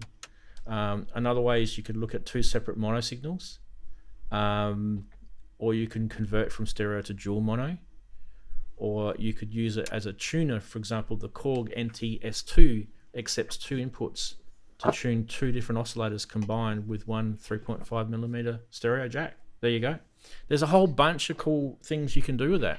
And I just thought for, what is it, $67 US, plus shipping, of course. That was a pretty cool module, that one. Should we move on to the next, or thoughts about that one quickly? You mean cool, like soldering utilities? Yeah. Sorry, show us, Chris. I was going to say, you mean splits a TRS jack into 2 mono jacks? That's revolutionary. Yeah. No, it's fair enough. But it's a good. More distributable. Yeah, it's more distributable. So yeah. I've often thought of using the stereo cables to get more signals around. I've even been making a few long ones just for doing other things, because now I've got a few stereo modules, like the Knight Rider over there is a stereo module, and that's sort of trying to get that from one half of the house to the other, or into the mix and stuff like that. Does it have a scanning LED that goes like this? It has 4 scanning LEDs. You'll have to watch. Have you watched? Sorry. You have to watch my video, don't you? Chris? Yeah, I'm behind. Chris, I do like that Knight Rider module. I was thinking that quite cool. I do like it too. Filter effects. Yeah, it is quite cool. I've only scratched the surface. So I need to spend more time with it. All right, let's look at the next one, because I kind of feel like this is semi-related. It's a different company that makes it anyway. This one's called the Extractor, and it's by Alyseum. Is it a fan? Yeah. Sorry. This module is to activate one or several of its 8 digital outputs, and it has voltage from a CV input signal, or sequentially by a clock and a reset, or a CV and a reset for a sample and hold. So the extractor module can be controlled by 8 different modes, which the first 4 are double according to the wiring. So you can see the little sort of LED display up the top there, all your different modes, right? So you've got a dot loop clock, or a dot down up CV. You've got a bar graph loop clock, and it can keep going, right? So that's what just your dot. Pendulum is the it's all sort of different CV things. The activation time of an 8 digital outputs can be adjusted between the trigger. And yeah, 119 euros for this module, and it's only 6 HP wide. I thought this would interest Chris, because this is kind of like a gate manipulation extracting type clocking module. It is interesting to me. I haven't had a good chance to look at it yet, because I think I need to get pretty deep into it to find out, to perhaps crack that nut open and find out exactly what they're doing. But yeah, no, it's did they talk about is actually taking CV input and then generating gate outputs from the CV based upon different algorithms? That was what I understood it to be. Yep. Did you get the impression that the outputs were more than just on and off? All those 8 outputs down the bottom? I may have misunderstood. I feel it's different types of algorithms based on CV clocks and gates. That's kind of how I looked at it. So, Okay, sort of the other way around from what I said then, which is more, it's a fairly simple input but a very complex and analog. There's that word again. Yeah. Outputs from all these different outputs. Cool. Yeah. So your Sounds input is a voltage CV input signal, or it could be a clock and reset, or a CV and reset for a sample and hold. So it takes those three different ideas. And there's offsets and all that sort of stuff on there as well. So just go back to the... Yeah. Oh, I lost it. Just the way that they call them, the way that the outputs are called GT, sort of makes you think that they're only going to be gates. Actually, they do say gate or trigger. Yeah, it does say gate or trigger mode. Yeah. So I gather you probably select each output individually and adjust its settings, and then you move on to another output, et cetera, et cetera, et cetera. Yeah. So I think that sort of the top half is representing one particularly focused output. So if you're editing GT1, then everything at the top is related to GT1. You press a button or you turn a knob and it moves to the next one. Yep, that makes sense. Yeah. I thought it was interesting. That's interesting, yeah. Yeah. And the price wasn't too bad, 119 euros. I thought that was pretty good. Yeah. Any sort of this kind of weird, wacky sort of clock manipulation can be fun.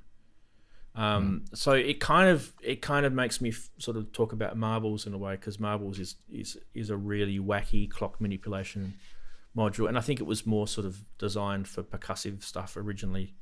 When they first designed it, but it evolved.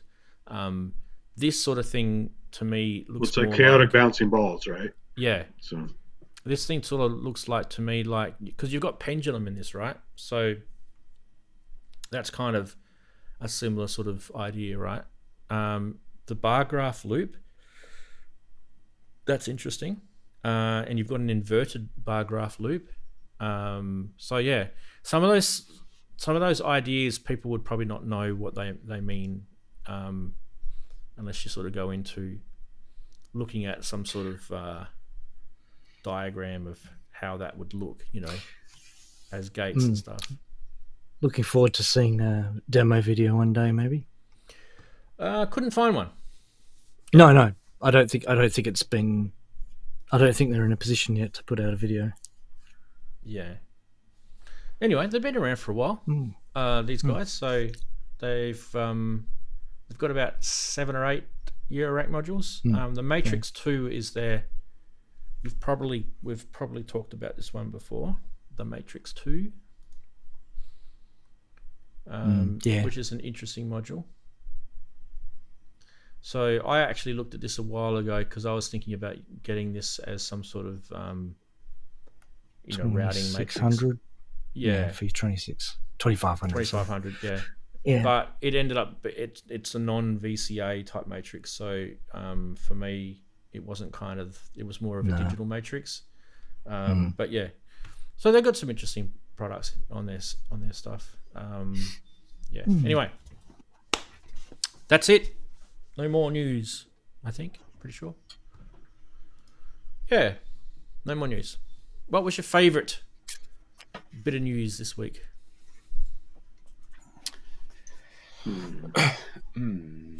Software. Hardware, software, acquisitions. Teenage engineering. Well, they had a interest in all of them. It's just equally this week. It's a bit of an odd one. I can't pick out a standout. Yep. Well, teenage engineering. If they make something cheap, you may have problems with it. But if they make something really expensive, then you're bankrupt. It's great. Fine. Oh dear. Yeah.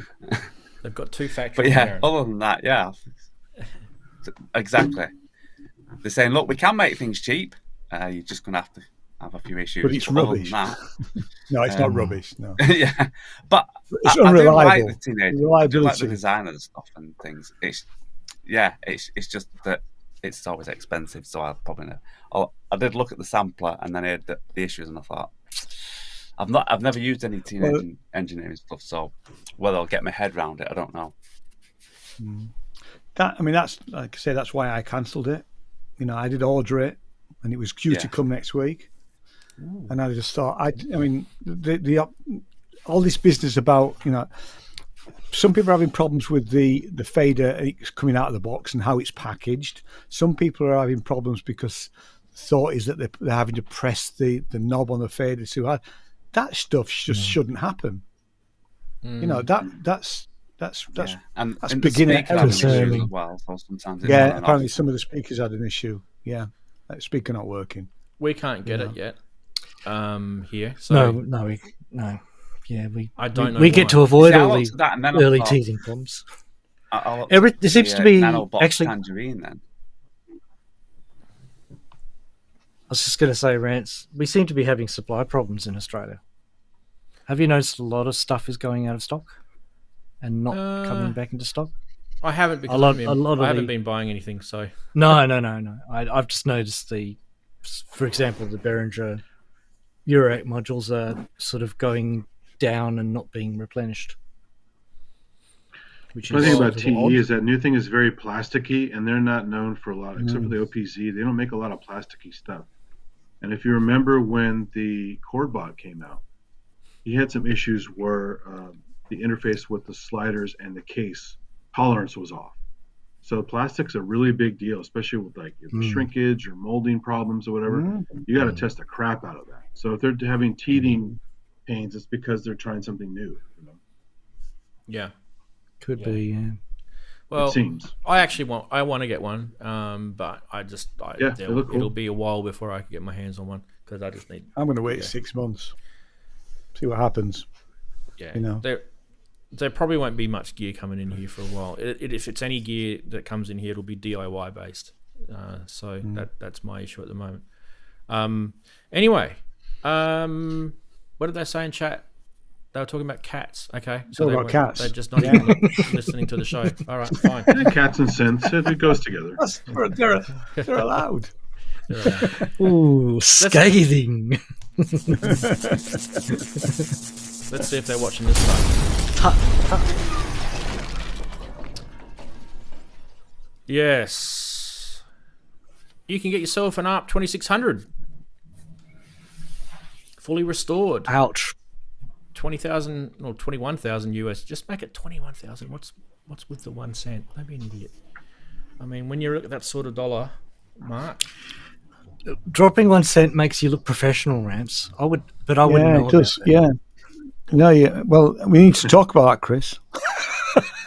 But it's restored by a vintage synth dealer. How old is the vintage synth dealer? That's right. He's just Is Kent? He's just really, are they calling really old. Kent vintage? No, he's or older something? than Kent. He's older than Kent. No, Tone Tweakers are in the US, aren't they? So it'll be someone in the US that's done that. It's got the original case and everything, so that's good. Which it should have. This is good. Yeah, In good shape, actually. pretty good shape, I'd say, but not $21,000 for me. No way in the world. No way in the world for that. By the way, Rant, I have one real good doozy I forgot to send you. If you want to do it live, I can send it to you. Well, you never know; it might be showing, but yeah, send it to me. Yeah. Next one is the we talked about this earlier. The Alesis Andromeda A6 for $6,000. Actually, that's not a too bad a price. I've seen these go for. It's the same guys doing it. Tone Tweakers. I've seen these guys go for this synth go for a lot more. So yeah, be careful with this synth though. If you do get one, there are some issues. There are some issues. I experienced them playing it for one day at someone's house. I saw several issues in an hour. I'm like, this thing is a mess. Wow. Wow. Yeah. It looks a mess though. It's not pretty either. It's ugly. Yeah, it's ugly. It sounds good, but it's ugly.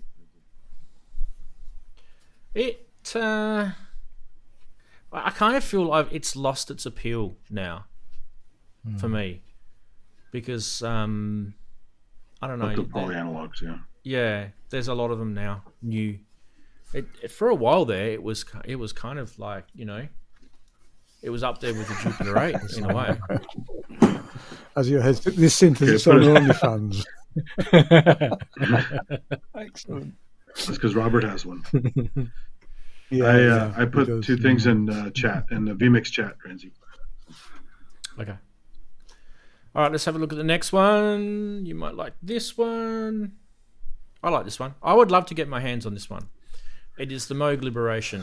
Now, the reason why I'm interested in the Moog Liberation, and that's a pretty decent price to be fair, is it is actually a proper polyphonic synthesizer.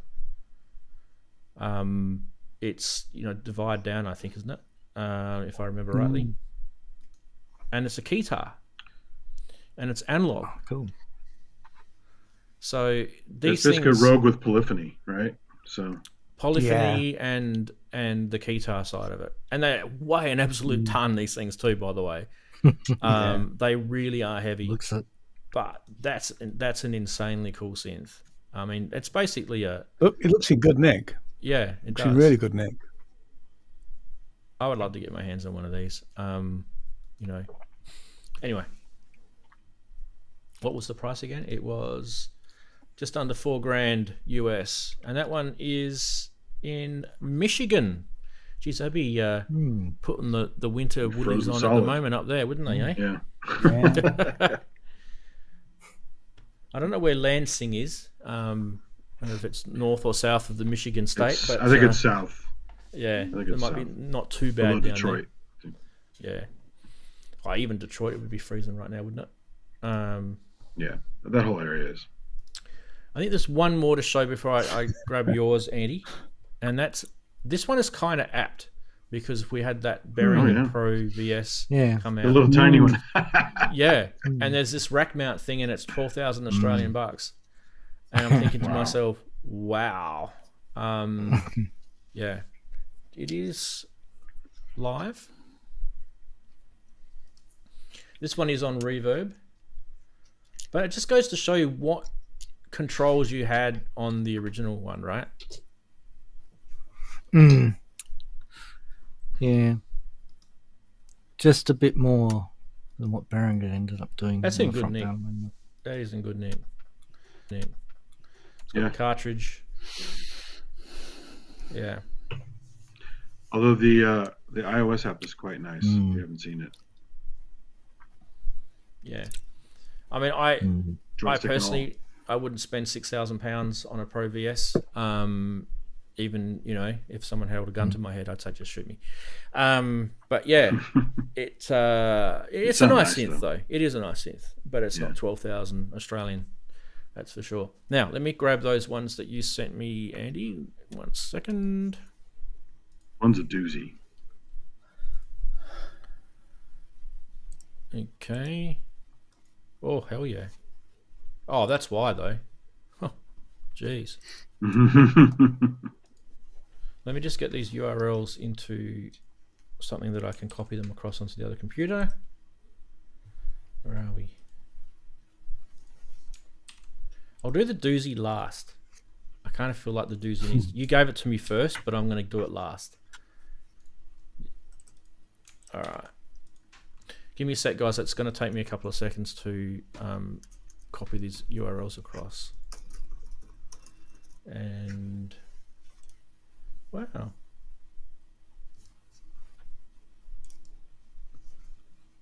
Oh, it worked. That is nice. I love Google Docs for that. Instantaneous updating. Yeah, it's pretty good. Okay, I haven't got any graphics to show, but I'll just go straight to the listing. First one is It's Kent's favorite. an EMS polysynth. I thought we showed this recently. Maybe it just hasn't sold. I think it went up. We showed this. No, it's gone down. We showed one in the past, but I think this one either went up or it's a different one. So. I don't remember that carpet though. Yeah, the floral background. No. I mean, that is a pretty interesting English-made, English-invented synthesizer. treatments. I like the treatments. Yeah.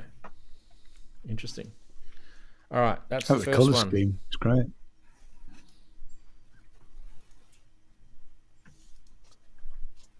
Okay. I don't know if Robbie's watching, but I reckon you'll like this one.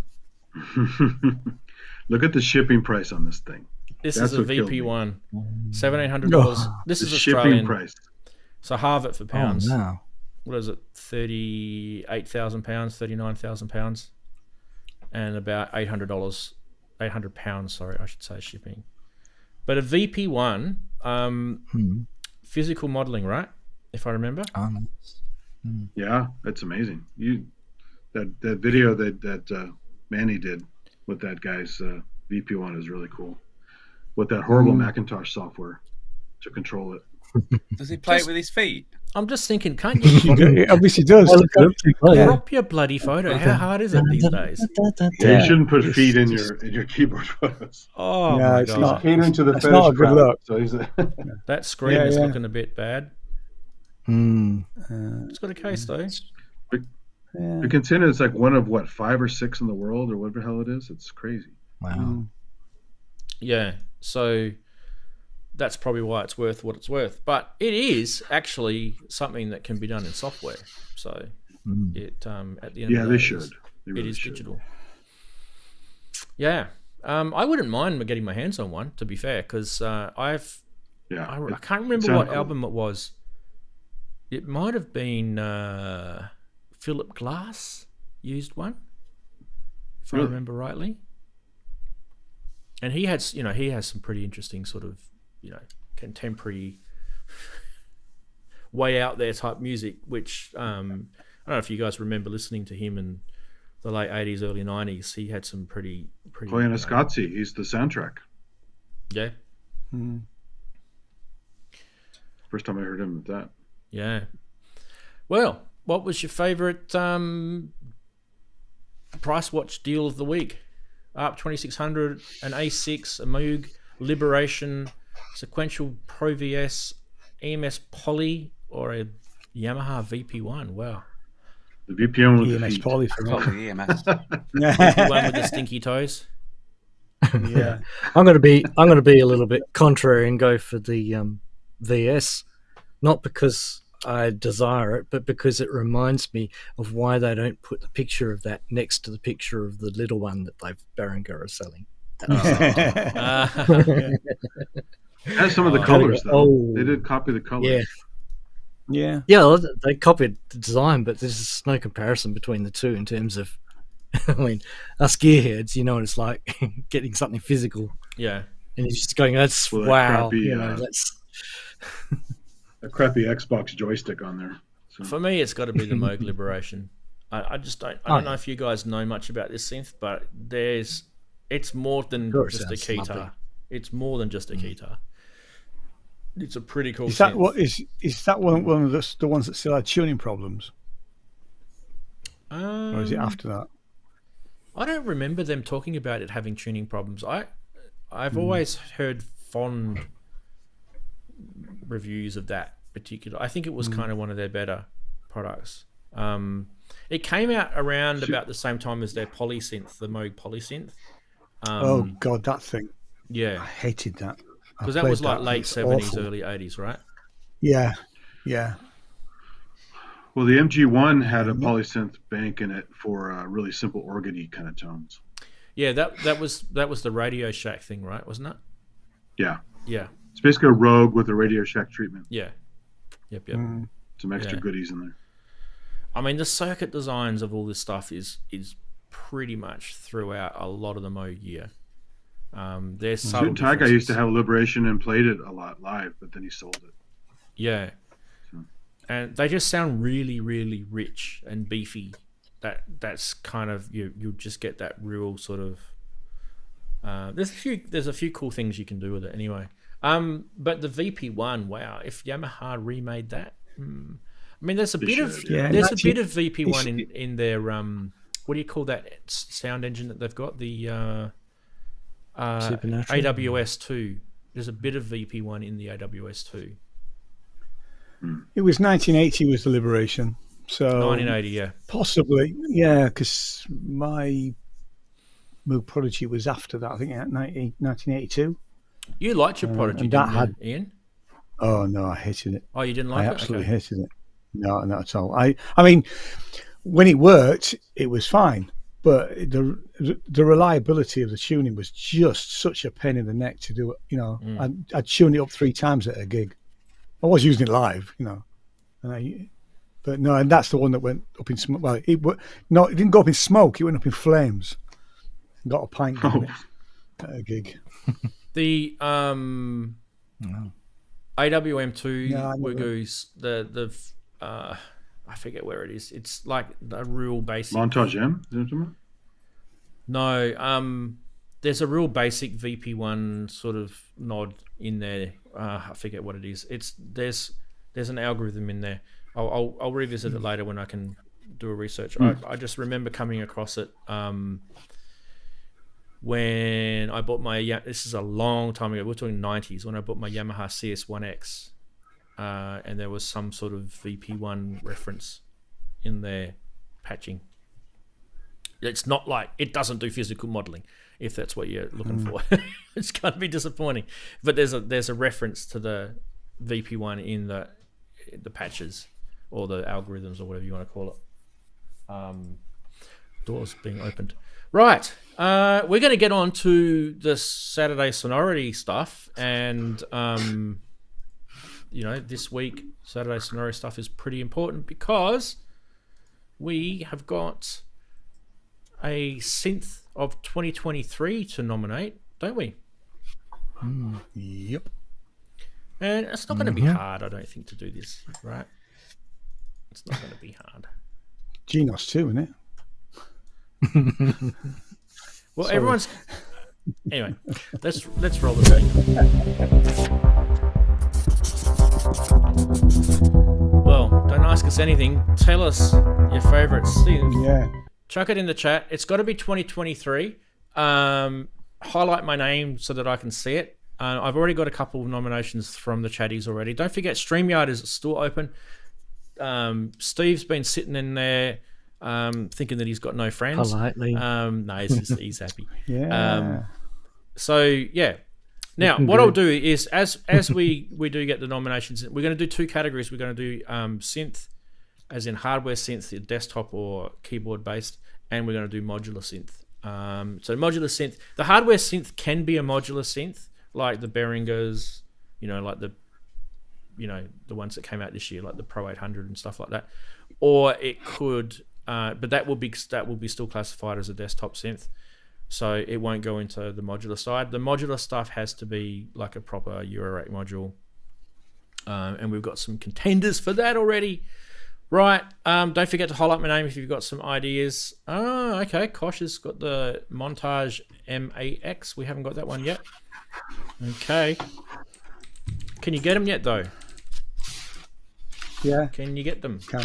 You can? Okay, cool. Yeah. Kent's got one.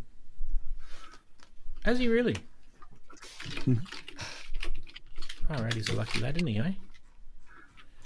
I'm just trying to find a photo of this bloody thing. Why do manufacturers not put photos of their... Oh, here we go. Right down the bottom. Oh, it's a crappy photo too. Like it's got all white around it. It's like this little synth in the middle. Like, and it's an AV. Oh, no, I don't want that. No, go away. You fail.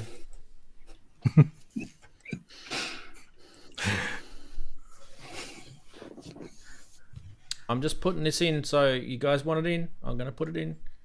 Give me a second. I'm going to have to refresh it now. Yep, it's gone in. It's a JPEG. Yay, I can use that. All right, cool. Where's my little thing? Refresh photos. Okay, let's go across to the pile of photos I've got of synths. Now, some of these you're going to laugh your head off at as nominations, and some of these you're going to think, ooh, bit of a scratch the beard, that one. So let's go across and hit quick play. Starting off, wait, no play, wait, pause, wait, Stop doing that. Right. Oh, Starting off with that one. Why is it playing for me? The Korg Chaos Replay. Oh man. Does that get a vote? Does that get a vote? I think it should be nominated. I think it should The be bottom of the Well, list. it's nominated. maybe. but I'm not saying what for. I do not vote for that. Yeah. That could be the worst. It's a bit like Eurovision Song Contest. You know, you get the 4 countries who end up with 0 votes. 0 votes, and it's like, oh, so embarrassing. Can you get the question? Someone has just nominated the UDO Super Gemini. Can you get them yet? That's my question. Well, Ty has one. You can't get, If you can't get it, then no, you can't be nominated, can it, really? Well, I can see them for sale in Australia. What the hell? They're like 7,000 Australian dollars. Are you kidding me? Mm-hmm. What, Okay. for Korg Chaos Replay? No, for the UDO Gemini. No. And we can't get them yet. We are in the wrong country. Next is the Ableton Push 3. That must get some votes. This is a pretty cool product when you think about it. It's on my future list. Yeah, it's We pretty cool. talked about this the other day, and I was trying to work out if it had limitations to the number of audio tracks. Apparently, there isn't, and it's based on how much memory, and I think there's like a CPU upgrade you can do on this thing. So they've made this so that it can have future upgrades hardware-wise. I don't know how much, but yeah, and it's a pretty expensive product, but it is a standalone piece of Ableton, basically, if you're into that. So there's that one. Okay. Next, we've got the Intelligel Cascadia. This is a very interesting kind of standalone desktop module type synth. I really, really was interested in this when it first came out, and still am. Probably not going to get one, but if someone gave one to me for free, I'd be like very happy indeed. Wouldn't we all? Yeah, it's kind of like a modular. It's kind of like Intelligel saying, if we were to build a synth out of Eurorack modules, this is what it would look like. And Intelligel makes some bloody good modules, just quietly. Well, if you haven't heard of it, this is Ranz. You should be watching our show because we showed it on here a few months back. We did. Yeah. Every single thing that you're seeing on here, we've shown on the show. The next is the Sonicware Lo-Fi 6. Okay. Sonicware are getting a couple of bites in here. All right. Next one is the Roland Gaia 2.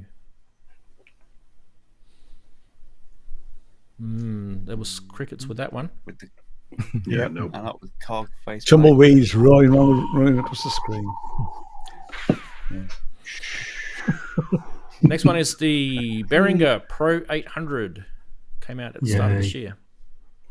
I know they've been dragging that thing out, but it did come out this year. And I've got one, and it's awesome. Sounds good when you play it. Yeah. It's a very good sounding analog synth. Okay, next is the Behringer Selena. I haven't got one. They do sound good, according to people that I know who have got one. And apparently the phaser effect on that is pretty good as well. Next is the Cobol, because it's come out now. You can buy it. And there's been a few issues with it, I believe. But you got to remember, the Cobol was it was an eclectic synth when it was first invented.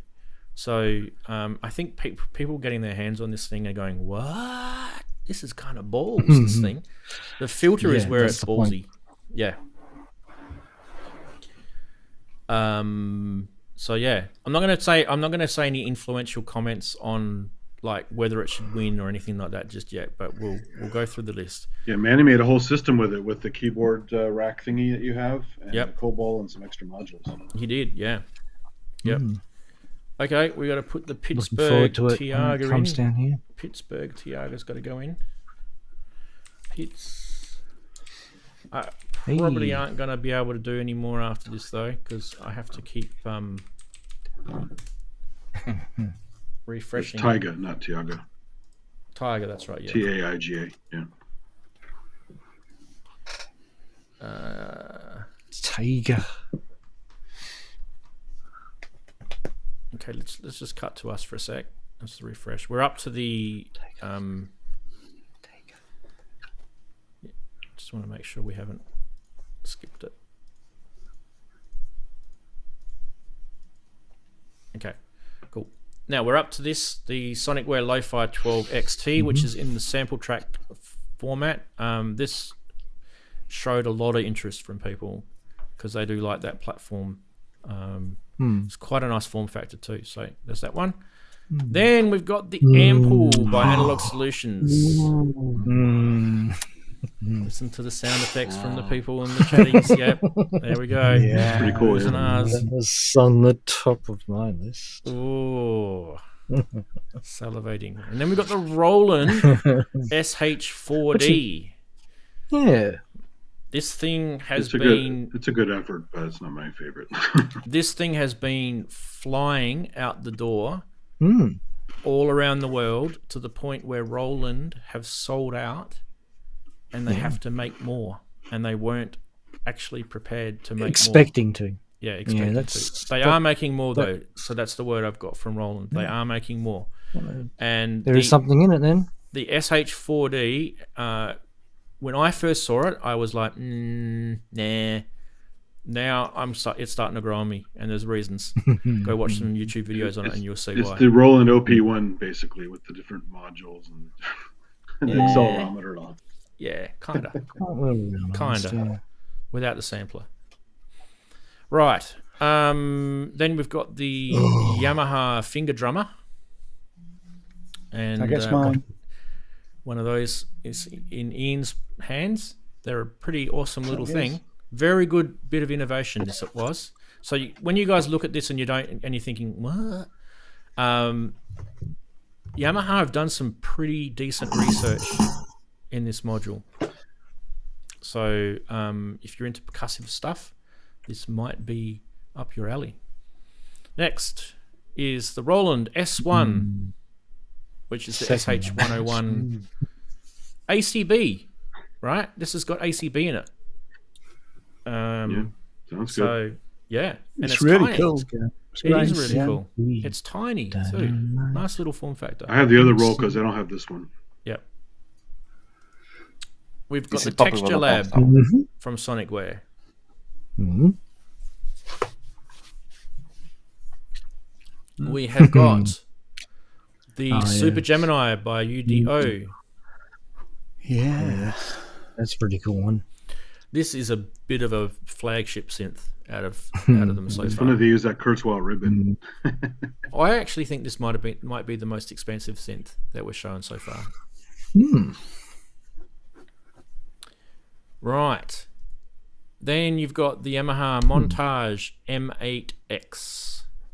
So Yamaha did need to release a new synth because they were retiring the Montage. And there you go. There it is. They delivered.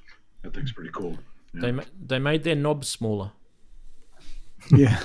Aww. Okay. The keyboard better and the knob smaller. Another nomination was the Kronos 888. Is that the 88? I forget what you say. How do you say it? Kronos 88, I think it is. Did that come out this year? Apparently it I did. thought it was out. Oh, okay. Neil was the one that suggested that. Neil Wharton in chat. Yeah, I've got a Okay, 77. no Genos 2? Where's the Genos 2? Yay! The Osmos Expressive E. Right? Yeah, that thing's incredible. That is good, actually. It's not quite an instrument, but it's getting there. And then this one, which was just put in at the last minute, is the Tiger by Pittsburgh Modular. Yeah. It's very nice. So I feel like that's competing with the IntelliJ Cascader, that one, because they're both modular synth people making desktop synths. They are apparently very, very different philosophies, though. Oh yeah, yeah. This one's like a wave shaping crazy thing, and the other one's more like a really, really cool distillation of Yeah. years and years and years of IntelliGel.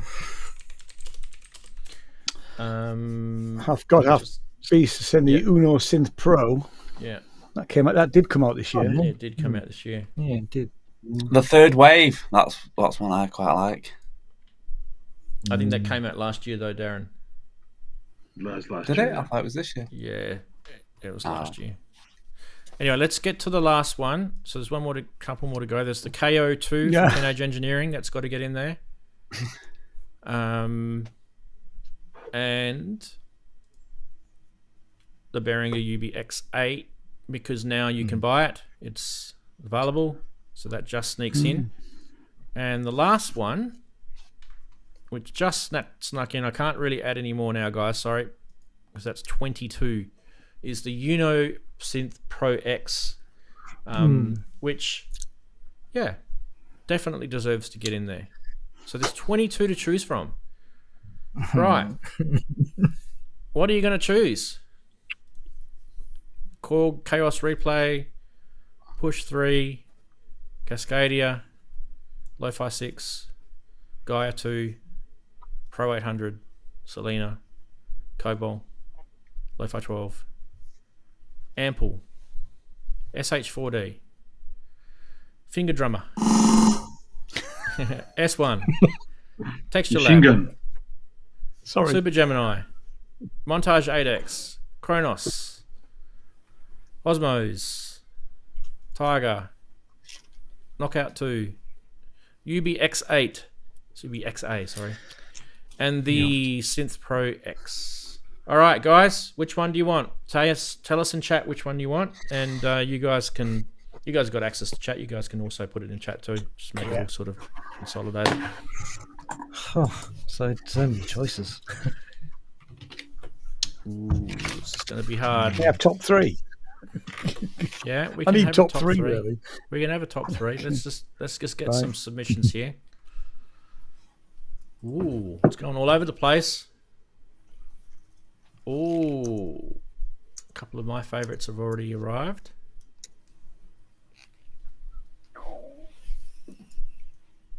There we go. Keep going. Keep going. Come on, people. We're putting in the chat what your favorite is. Sorry, I'm typing slowly. Darren's going with 1, 2, 3. Okay. Would it be in that order, Darren? Push 3 would be 1. Push 3 would be 1. Yeah, I think it'd probably be in that order.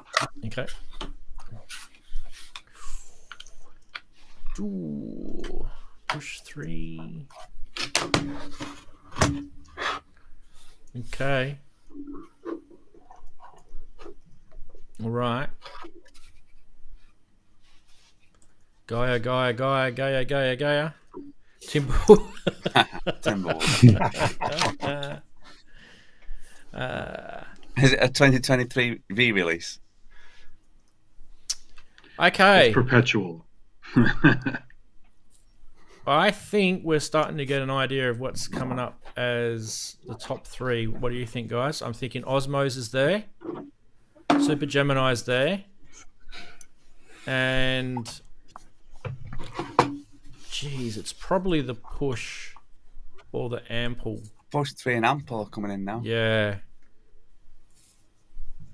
Okay. Okay. Wow. Right.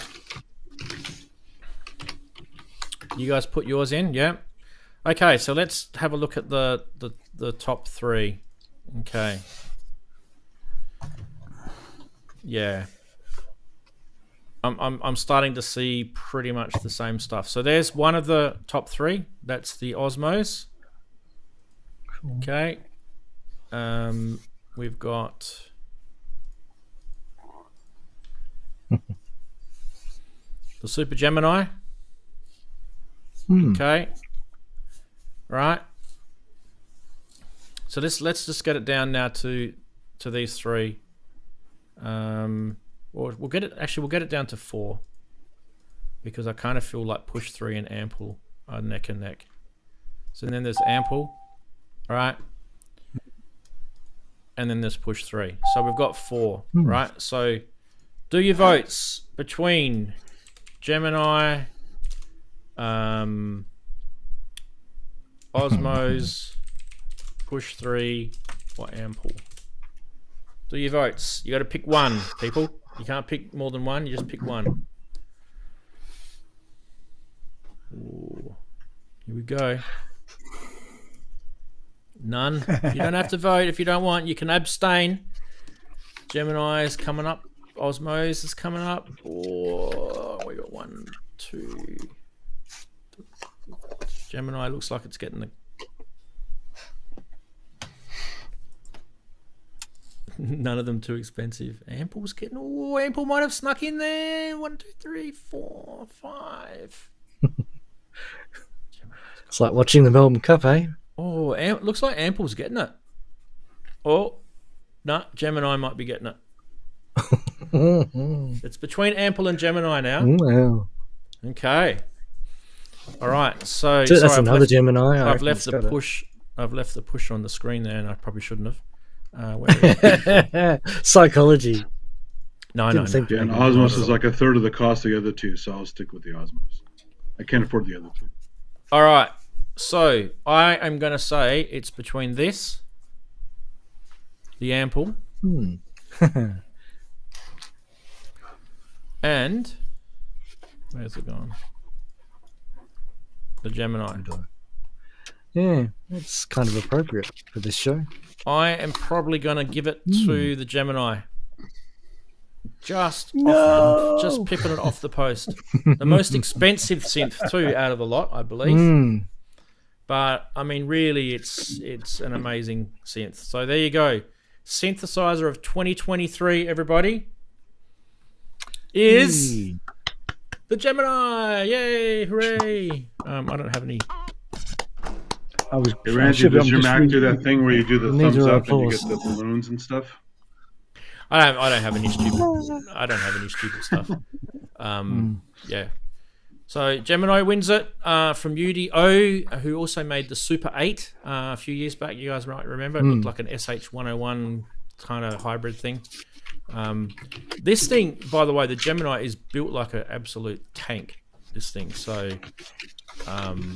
yeah. Tell us like Wigoo was pretty big behind the Gemini. I think he's the one that suggested it. Tell us why you like it. Super 6, that's it. Sorry, Magic Box. I meant Super 6. Tell us why you like the Gemini. Why do you think it's worthy of winning Synth of the Year? And why would you want it if you haven't got it? Good question. Because it's orange? Nah, I couldn't afford it. I've spent it all on an Ample. I wouldn't be able to afford the Gemini either. I mean, it's like by the time it gets down here in Australia, it's nearly $8,000. It's a lot of money. Osmos is cheaper than Ample. Yeah. The Ample, what's the Ample worth? Yeah, it's more. $2,500 or something like that. Yeah. So the Ample's cheaper than the Gemini, and the Osmos is how much?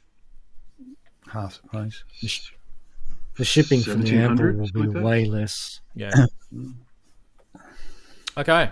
Depends when you got it. My Osmos was a lot cheaper because I got it early. All right. So we've got a winner.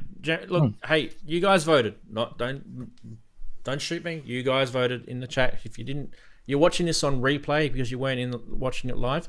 Well, that's what happens when you Yeah. Right. I have got a collection of 9 Eurorack modules that okay, so they're not really synths, they're just Eurorack modules that we're going to be awarding the best Eurorack module for 2023. Okay.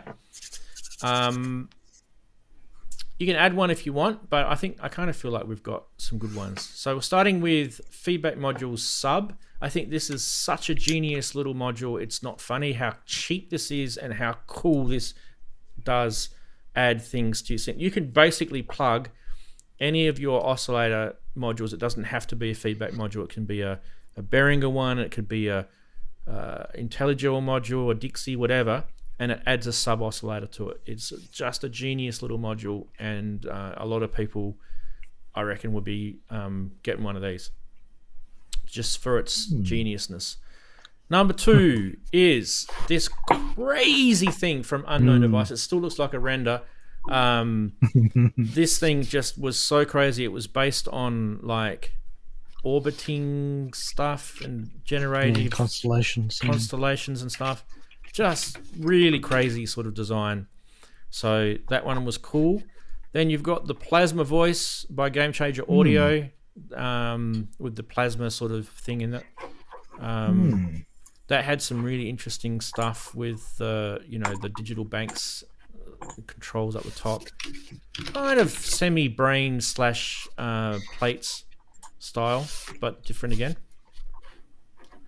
Then you've got the Singularity Tropical Noise. This thing was just bonkers, the noise. And you could plug those little sort of pinboard things down the bottom and get different like noise engines and stuff out of this. It was just bonkers for noise. And very unique indeed. Air Instruments do some cool stuff. I love the guy's videos that we were watching all through the year. He kept us entertained. Yeah. Gosh. This is another iteration of the Iteratas. The Basimilus Iteratas Alta Alia, this one is called. So this is by Noise Engineering. This is an insanely cool digital FM style percussive / synthy bassy sort of sounding module. And if you don't have one of the previous iterations of this, you'll probably want to get yourself one of these. This one's deserving to be a member of your Eurorack modules anyway. This one I believe one of you guys have got. This is the Shame SEM. on me, I haven't plugged it in yet. Yeah. This is a SEM SVF, so this is a state variable filter. And the reason why I like this, G-Storm do some really good modules. And I put this in because I just think this is a beautiful looking filter module. It's like, it just looks classy. It sounds really amazing. Chris, you'll be have to fill us in on the resonance thing I'm really looking forward to. Alex Ball just did a video on the OBXA, I think it was, and he was just saying that the filter in that is basically from a SEM, hasn't changed much since then. And that's kind of one of the characteristic things. So I'm going, rubbing my hands together. Yeah, well, there you go. One of us has got one. Next one is the Moo Dual Oscillator. This one was submitted for Beanie Beanie. This one was Wagyu told me about this, a Japanese company. Yeah. This was bonkers, right. This thing was absolutely bonkers.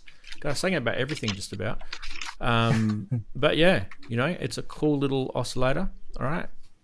Then you got the Nanopolis by Antigone. I always say Antigone because I feel like it's kind of cool. But this is kind of like a wavetable synth module. It has a really cool little graphics engine on it for a Eurorack module. I love it. It's just so cool looking. Darren's salivating right now. I know he is. It's my favourite colour too. Yeah, that's it. It's like, yeah. Nice little design too on the faceplate. It's hard to see on that picture, but it's actually got these kind of like little etched. Yeah, it's cool. Reliefed. Yeah. Beautiful stuff. And the last one has to be the IntelliGel C-Legs. This was a really, really good release from IntelliGel.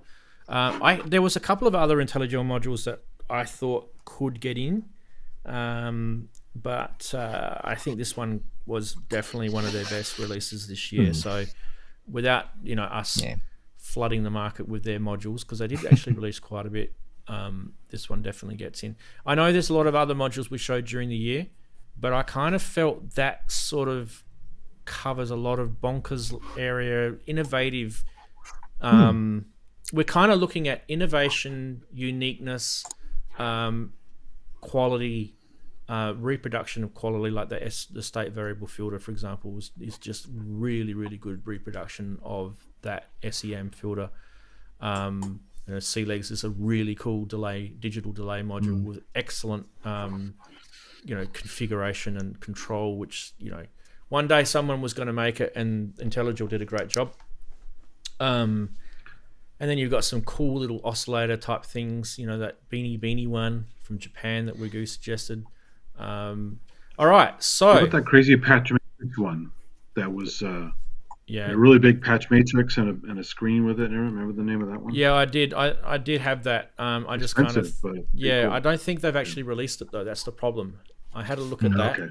Yeah, and that's still not released. And that that one with the elliptical orbiting stuff, he's actually released it. So yeah. Wow. All right, let's do some votes. Oh, excuse me. We've got the Sub, which is probably the most simplistic module out of here. Probably the cheapest too. I think they're about Simple is 60. good though. I think they're about $60. Provides you a sub That's great oscillator. value. All right, Sub. We've got the Unknown Devices Isaiah, which is that elliptical crazy thing. I like this one. I like it. Yeah. Plasma Voice by Game Changer Audio, which with really cool like controls over pitch, time, modulation, harmonics. It's kind of like the next level of plates, basically. Singularity was the Tropical Noise, which was that crazy noise module from Era Instruments. The Basimilus Iteratus Alia, the new take on the Basimilus Iteratus. The SEM SVF, which we mentioned. The Moo Moo Dual Oscillator from Beanie Bunny, sorry, I should say. That's the crazy Japanese one. Then you got the Napolos, which is the wavetable granular thing. And Sea Legs from IntelliGel. Sea Legs. All right, let us know your votes, please. Chuck them in. I'll get that graphic off so I don't. Ooh, it's all over the shop here. I'm gonna vote this one. There we go. There's my vote. I have got a good reason to vote for it. I own it. Exactly. Beanie Bunny Moo Moo. Basimilus, Sea Legs. Eyes Eye. I think Sea Legs might be getting it. Effects usually do win.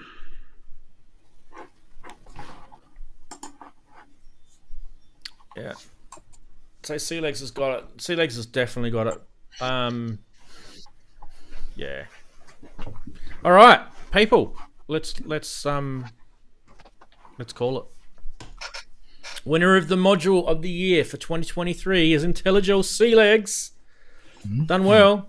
And I'm quite happy about that. Who makes the sub? Matt Brown's asking. Feedback modules. Feedback modules. Yes.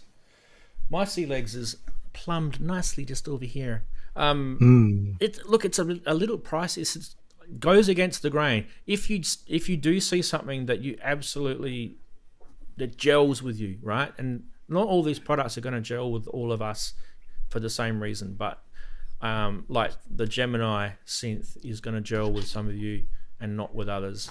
There'll be factors that will influence you to buy a product, and one of them might be price, so that might be out of your price range. And the IntelliGel Sea Legs is actually quite expensive as a module. It's I can't remember now what it was. I think it was like 500 or 600 US, something like that? 700 US, yeah, somewhere around there.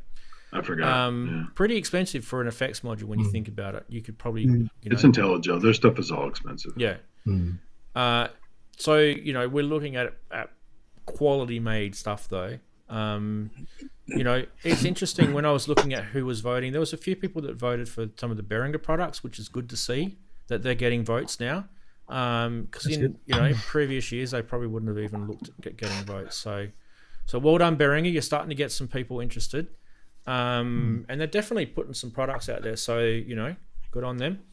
And I kind of also liked the selection that we got. So there was a whole lot of people that told me synths and stuff. And what we're looking at is we're looking at innovation. We were looking at price, quality of build. Features and things like that. So that's kind of why we selected it. So when you look at Sea Legs, that's innovation. That's got features. Okay, it probably doesn't win on the price, but Eurorack doesn't really have that sort of. There's not many manufacturers in the Eurorack world that are winning, on the price side. I forgot, was the freeze pretty good on that? The freeze is awesome. Yeah, I love it. Yeah, it's good. And the synth was the Gemini, the Super Gemini. So there you go. The 2 winners for 2023. What do you guys think? Seems rather balanced and sort of what do you expect for a show? We've got a kind of a mixture between innovation and kind of classic sound. I kind of think that's what this show is kind of. And a similar color scheme too. Viewers. Yeah. Yeah. I mean, Yes, color scheme. Is it the color scheme of the year then? Ask yourself this question: would you be happy if you had a Super Gemini in your studio, and if you did Eurorack, would you be happy with sea legs? Of course. Yes. Yep, there are a lot of worthy frontrunners too. Yeah. So, yep. So yeah, definitely good picks. Chatties are sort of reiterating it. Happy would be an understatement. Says. Yeah. ASIO head. A best arranger of 2023. What do you mean, Culture of Ghost? Arranger as in like a sequencer? Hardware sequencer? Or do you mean like DAW? Because I really don't want to go into Geno's too. I don't want to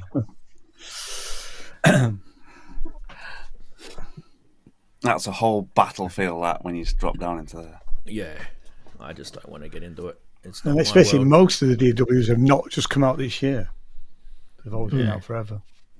Why Genos 2? Like, why? Tell me why Genos 2.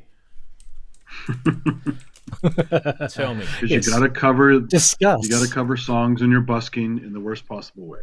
Yeah. I know it came out this year, right?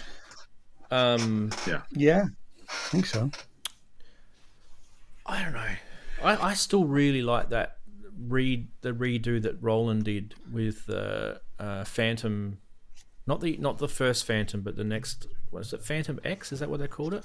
The next one, the most recent one, because they were quite clever with their user interface.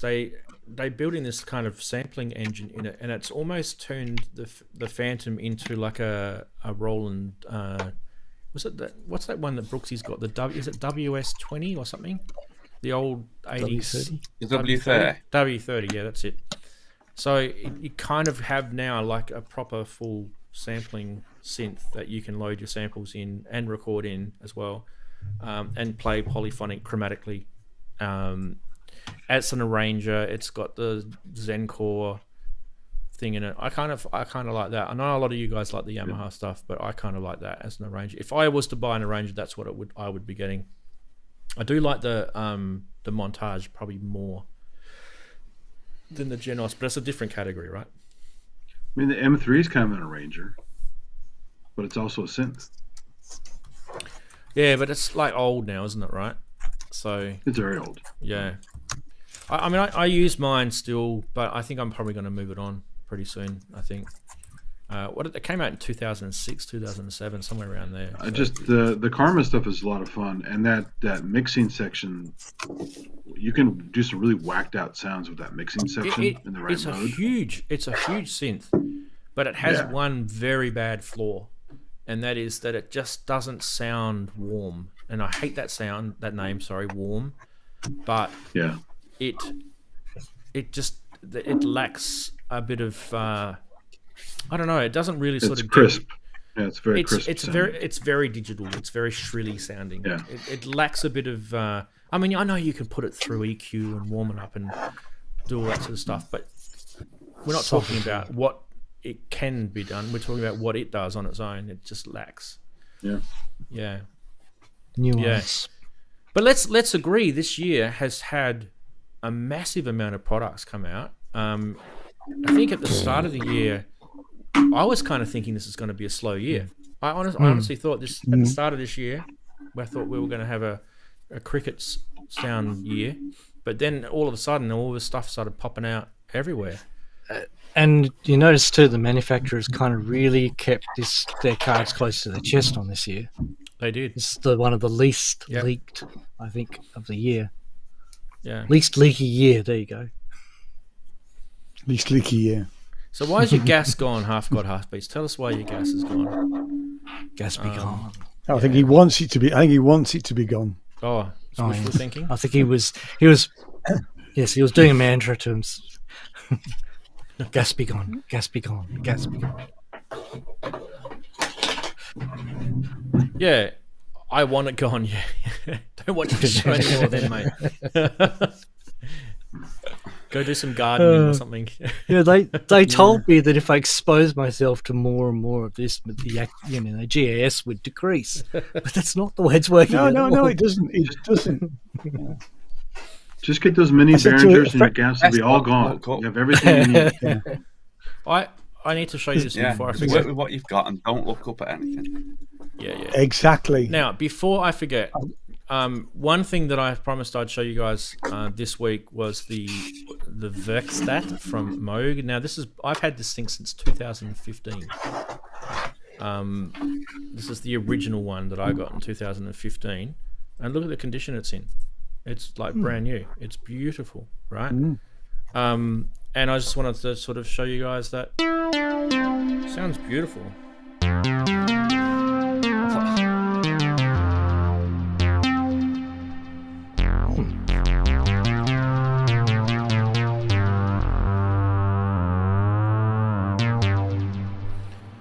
We got pulse and saw.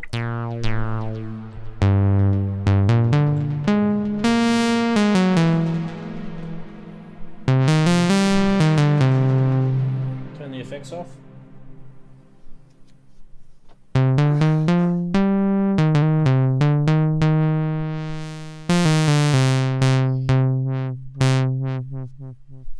Just sounds like any Moog synth, and I mean, this is a tiny little thing that came out. Now, the reason why I'm showing it is you can actually get some of these still, and I don't think there'd be many more of these. At the moment, Perfect Circuit, I know they're in LA and it's a bit unreachable for some of us.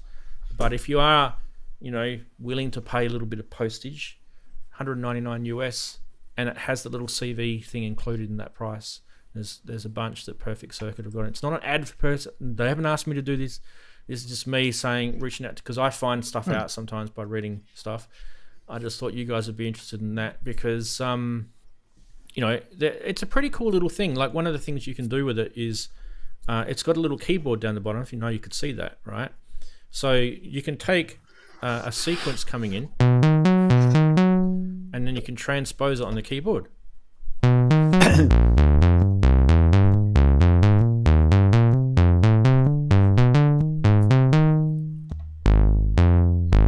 That easy. So it's kind of This is where they got the idea for the Crave, basically. Probably, yeah, probably. Anyway, one oscillator, one LFO, crappy little envelope on it. I'm not using the envelope on it at the moment. As you can see, I'm controlling the envelope via Eurorack. In fact, we could actually make this sound even better by doing some crazy stuff with maths, if we wanted to. Make noise. So it sounds like a quality sort of signal chain. I really like the way it saturates into that filter. Yep. It's definitely Moogie. Nice. There's no doubt about it.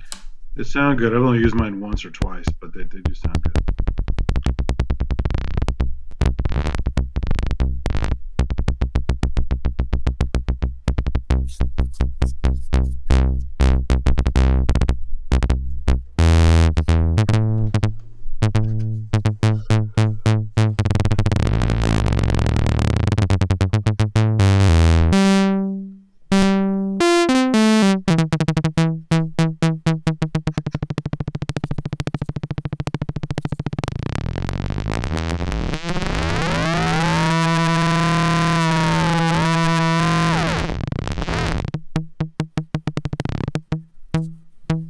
Exponential FM. That's make noise maths. That's just an envelope generator on a cyclic loop doing all that stuff. And that's showing you how snappy you just wouldn't think that little Werkstatt could, do that sort of stuff.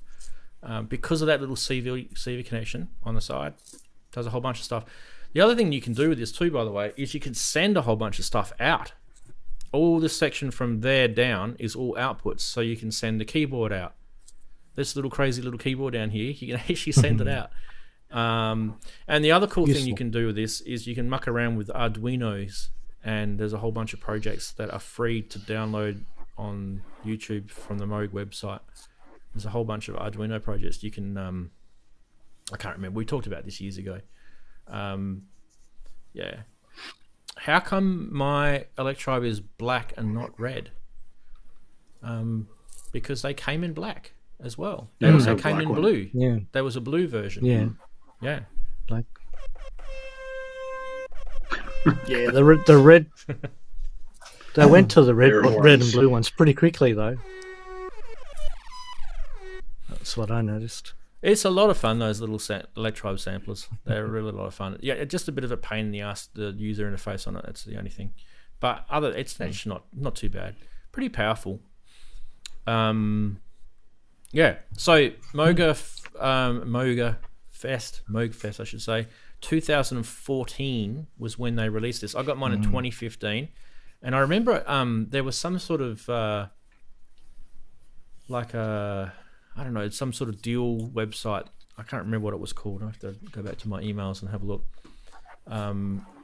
Where you bought things in like a group. It was kind of like a group buy, and they would get you a discount. It was called Mashdrop. That was what it was called. You guys remember Mashdrop? Nope. No. That's how I bought mine anyway. Mashdrop. That's it. Anyone want to add anything?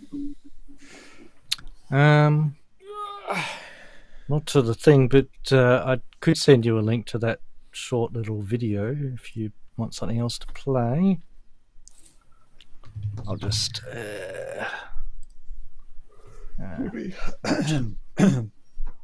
do. Oh, you want to do that, the GP82 thing? Yeah, for sure. Yeah, okay. While you're doing I'll that, go get it. why don't I put Darren wanted to know what the freeze was like on the C6. Why don't we do that? That sounds like a good idea. Let's Andy did. I mean, I don't mind listening to the freeze, yeah. Okay, either way, it doesn't matter.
There's like an old Vangelis there.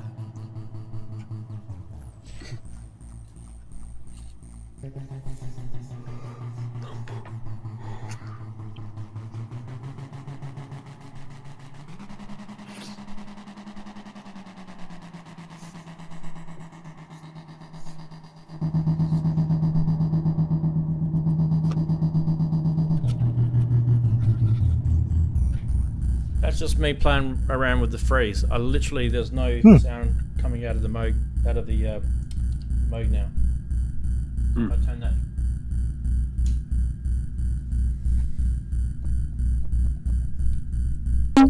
There we go. That's the sound again. So that's just the freeze. Cool.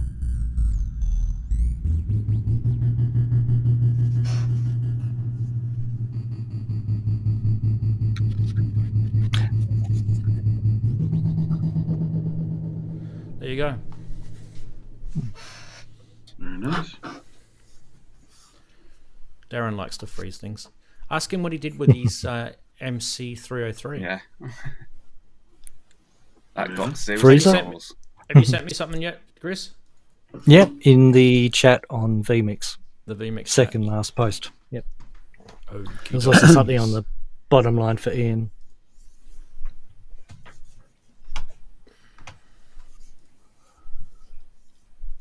I've got to copy the We're link. looking.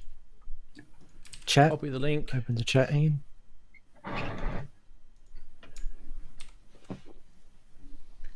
Do. I don't know how the video is going to play though, because I've got that problem with the Yeah, you're probably right. Oh, I know what I can do. I can do it directly in the Cheers. browser plugin. Yeah, no worries. There's a browser plugin on the software. I can do it through that. It's not usually the best thing to do things in, but why don't we? Okay, ready, set. Now, are you going to let me go full screen or not? Are you going to give me ads? No. Probably going Okay, to go. give you ads, mate.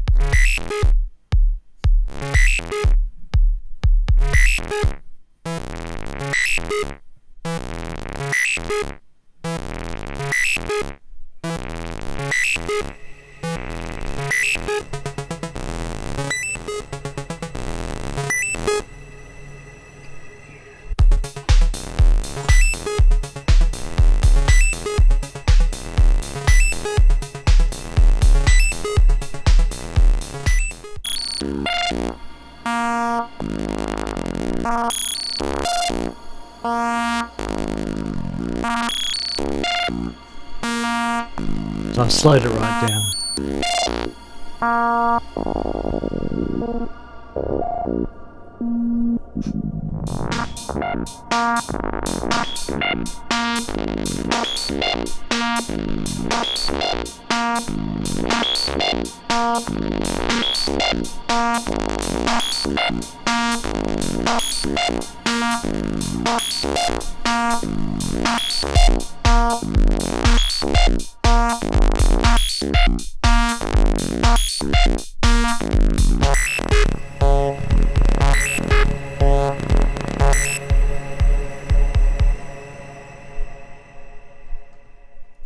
Cool.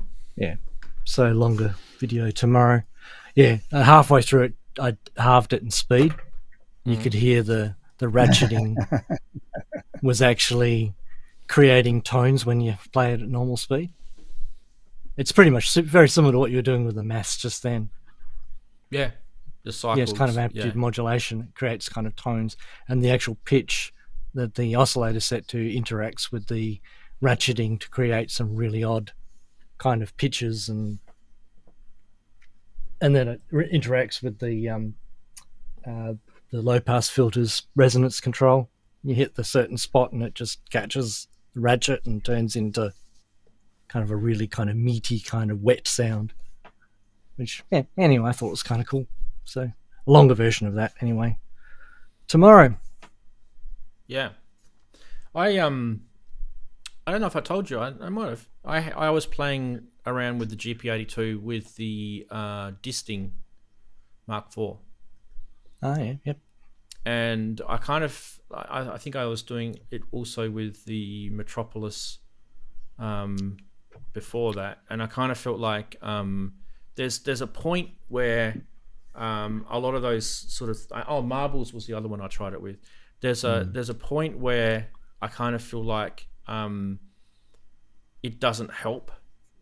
No, like, in those situations, because like it's sort of a threshold, isn't there, beyond which a certain kind of chaos or rhythm starts to become repetitive. I've just heard that before.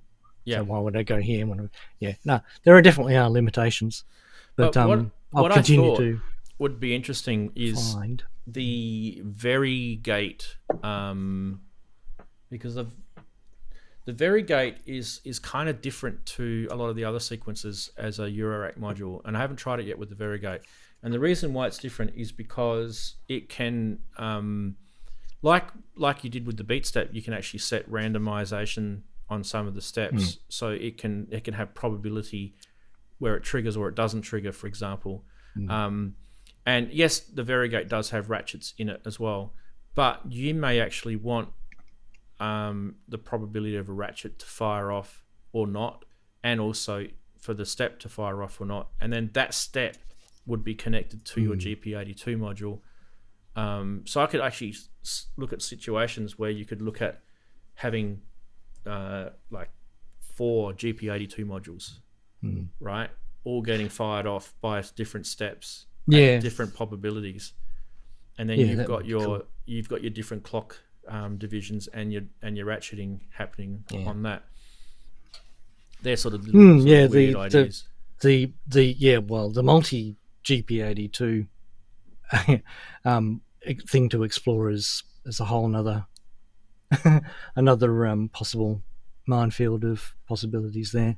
Yeah. But, it's kind of hard to keep it in your head, but especially when you're trying to perfect and keep the quality of the software, make sure it works exactly as described, because there's a lot. It does describe a lot what it does. I can't get away with saying, oh, it'll do random stuff. I can't tell you what it'll do, but it's not a bug. you have to, there has to be some kind of the of other rules. modular people do I know. say stuff like that. But, I know.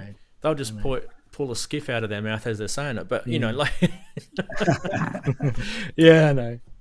It is. It is fun. It depends. You're allowed to. You're allowed to have a bit of what do they call it? A bit of personality. Because sometimes the personality is part of the attraction to something. Can get a bit quirky.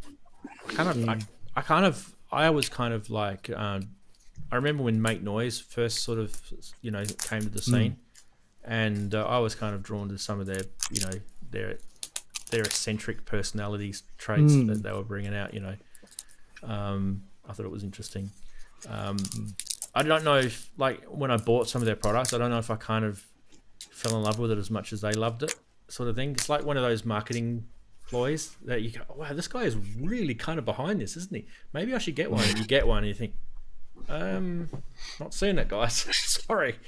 This is it's a fine line to balance also, in how you could talk up a module or talk up what you're trying to see, to try and keep that balance between not going somewhere where you've heard a cliche. Like, I find myself sometimes falling into a cliche of somewhere I heard something someone said in the other, and after I've said it, I thought, what a load of crap. What are you talking about? But sometimes there's, I think you do need to. You're more kind of like the feedback module guy, where he builds modules purely for his own selfish needs, and then he goes, "Oh, that was a cool idea. I'll just release that." Where you kind of built the GP82 because you thought that was actually a cool thing, and you released it. So the smartest thing IntelliJ did when they started doing those special patch demos with not much talking and just here's some examples, here's some cool things to try. Yeah. And even mixing in other gear. It's not just IntelliJ. Yeah. And those videos are amazing. Yeah. I learned so much from them. Oh, and getting Alex to do the Metropolis video was probably genius as well. I mean, he's one of the best demonstrators in the world, that guy. I think these days there's almost two different kinds of audience. There's the people who are trying to get into modular, and they do need to be handheld through it to be able to become experienced enough and proficient enough to be able to then start making their own decisions. And that's what the second lots of videos are for. Just people doing stuff and quietly going about their business. And then it's so fascinating watching those, because you can pick up, they go places where you might not have thought about, and you understand what they're doing. And then the light bulb goes off in your head, and you can realize what you can do with that and take that further, or take that in a different direction. But until you've gotten past that first barrier of, what does that signal center do, and what does that sound like? Hang on, I can't see what he's patching. Could you slow it down? It's that kind of, once you get that sort of that terminology as well, that sort of, what's the word, lingo kind of thing, where you can kind of explain something with one or two words, and it actually explains a very large concept. And then the efficiency starts to come in communication. So maybe there's two types of videos out in the world now for modular.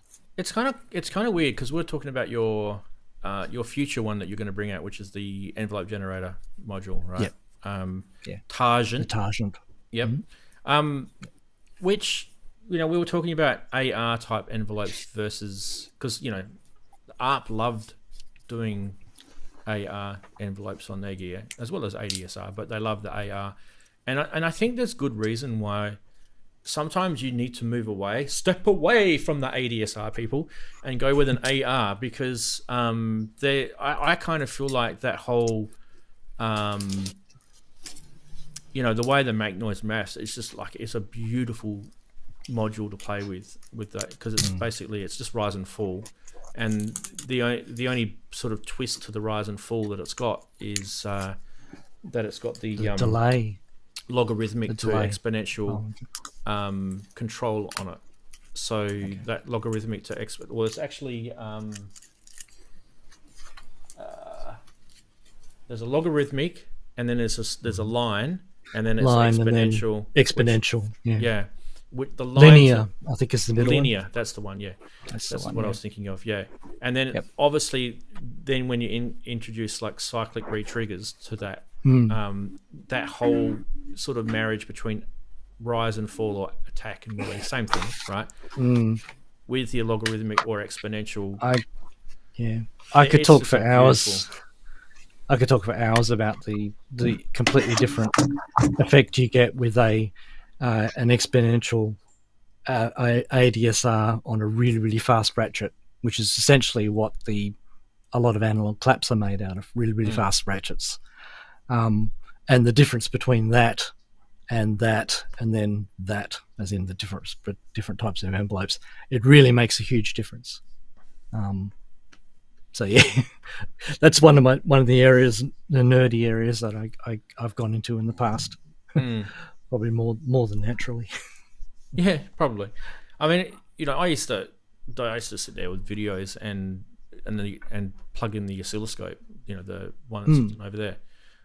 Proper electronic oscilloscope, and actually just analyze envelopes through their control voltage and seeing what are they actually doing in terms of volt over time, whether it's 0 volt or 5 volt or 0 to 10, whatever, and what is it doing over time, whether it's negative or positive voltage and inverted and all that sort of stuff. And especially, I think there was one thing that I looked at where I was mixing LFOs to envelopes, and I was doing like a square wave on a exponential attack. So you had a curved attack with a little sort of square wave, and it looked like the back of a prehistoric creature on your oscilloscope. It was kind of cool. Yeah. And you had this kind of lumpy sort of sounding attack coming up. And, you'd never ever know this stuff would look like that if you didn't have an oscilloscope. And I think the addition to oscilloscopes in synths in the last, since Korg did it with the what was it that I did it with the first one? It was the Minilog, wasn't it? Minilog, yeah. I think it was the first one. The original Minilog, yeah. I think once we started seeing waveforms in synths, I don't think it was the first, by the way. I think there was other synth manufacturers. No, there were waveforms. There's been other ones. Yeah. But once we started visualizing them, and we can go, okay, I know what that looks like, and I know what that sounds like if I put that through my oscillator, it becomes a cool thing. So yeah, don't knock being nerdy on envelopes. Definitely don't knock it. Because when I got my Moog Rogue, I got an oscilloscope from work, and it was fun to learn all the stuff. Yeah. Oh, did I? I mean, I showed you guys. I bought that thing from Team. That cheap TEMU, right? TEMU. That, like, the world's cheapest oscilloscope. We think it's a scam. I honestly thought it was a scam. I thought I'm never going to see my $4 again. I got. That's a real thing. I got an oscilloscope on it. Yeah. And it works. $4. It's a single channel, isn't it? No, two channels. Yeah, two channel. There was a Kickstarter watch oscilloscope with little leads that came out of it. Yeah, I remember that. Yeah, that was cool. Yeah, I don't think. By the way, I think this was a pre-Black Friday thing. I don't think you can get it for. It was $4 anymore. Individual because I looked it up after you mentioned it and saw what price it was for the plebs. No, Temu does individual targeted, targeted offers. They basically pay the seller to sell it to a customer for less than they actually, give it to Temu for. It's just all targeted advertising. So that was the algorithm looking inside your brain, Rants, and that's what it found. That's it. That's what I got for $4 Australian, which is like £2. Yeah. Easy, eh? Mm. Well, Do I need it? Did I need it? Did I need to spend $4?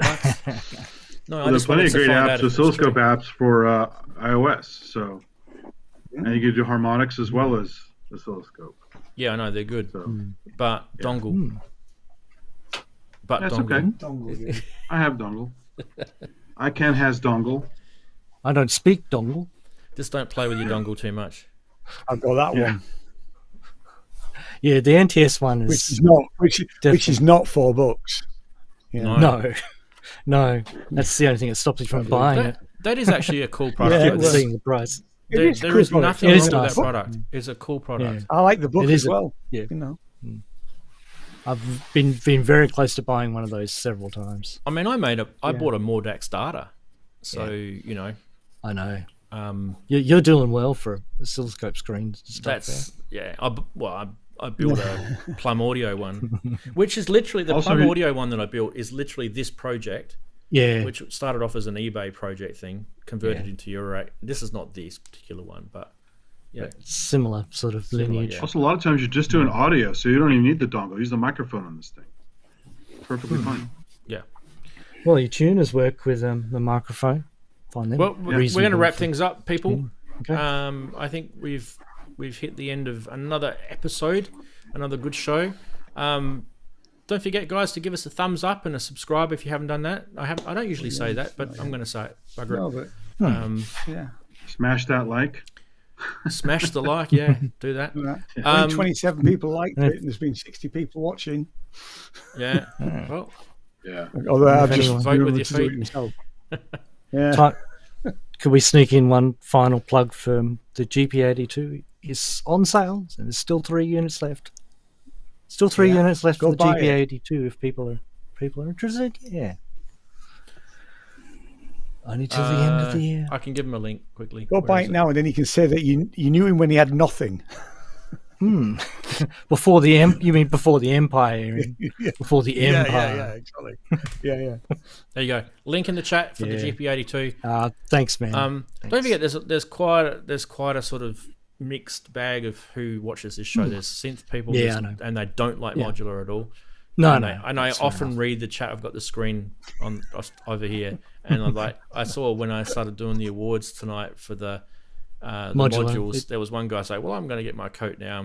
Head off." Yeah. I thought, okay, fair enough. Fair enough. Vote with your feet. But do remember, though, if you do knock modular, that a lot of the stuff that's coming into synths today, the innovations that are coming into synthesizers are coming from the modular world. So don't knock them too much. Well, Jim Glue's joined you. There's only me and Robbie left. We thought he was rusted I know. on. Yeah, we thought he was rusted on. Yeah. Anyway, doesn't matter. No, I don't mind if you do or if you don't. It doesn't worry me at all. What I do want you to do, though, if you can, is hit the record button, please. Like, get in front of your gear and please hit the record button. It's so Like important. I forgot to do today the first time I did that recording of the video. And I had to do it all again. Like I forget to do every time I do this stream. But guess what? I remembered this week. So now I've actually recorded the video. Because you know what? When you download this video from YouTube, it's only 720p, and I actually stream it in 1080p. That's why I've got to record it. Culture Goes is asking what shows and pubs run over the weekend. There is the senior synth show this evening. Yeah, that's in 4 hours. Henrik. Yeah, 4 Henrik's hours. JX3Ds. Henrik's show. There is. I don't know whether there's a pub after that, but there's certainly there's no Jamie's show tomorrow, I understand. Well, I think Robin Vincent's got something happening on Sunday, if I remember rightly. Kent's having his birthday pub quiz on Sunday. Kent's having a birthday. Yeah. Okay, Yeah. cool. So Fiona's done the quiz. So be there or be Yep. talked about. Yep. rush out and buy your Gemini synth and your Yeah. Sea Legs module, because they both won the 2023 award from this little meaningless little channel that no one knows about on the internet. It's funny because like Intelligent won't even know. Udo won't even know. They won't even care. Well, when I've rich and famous and rubbing shoulders with modular owners, I'll mention it to him in the Intelligent. Like Rance, Rance really, you made your synth one of your modules, modular synth of the year. They'll be like, so? Who? What's your point? no, he'll probably say, who the F are you? Yeah. To me. Security. Yeah, exactly. Yeah. now we've come back to reality. Yeah. All right, guys. All the best for the week. As I said, press record. And bye, everyone. Thanks, See you Steve. next week, guys. Chat. Bye, everybody. Take care. Bye. Bye-bye. Steve. Bye. Bye, everyone. Bye. Boom.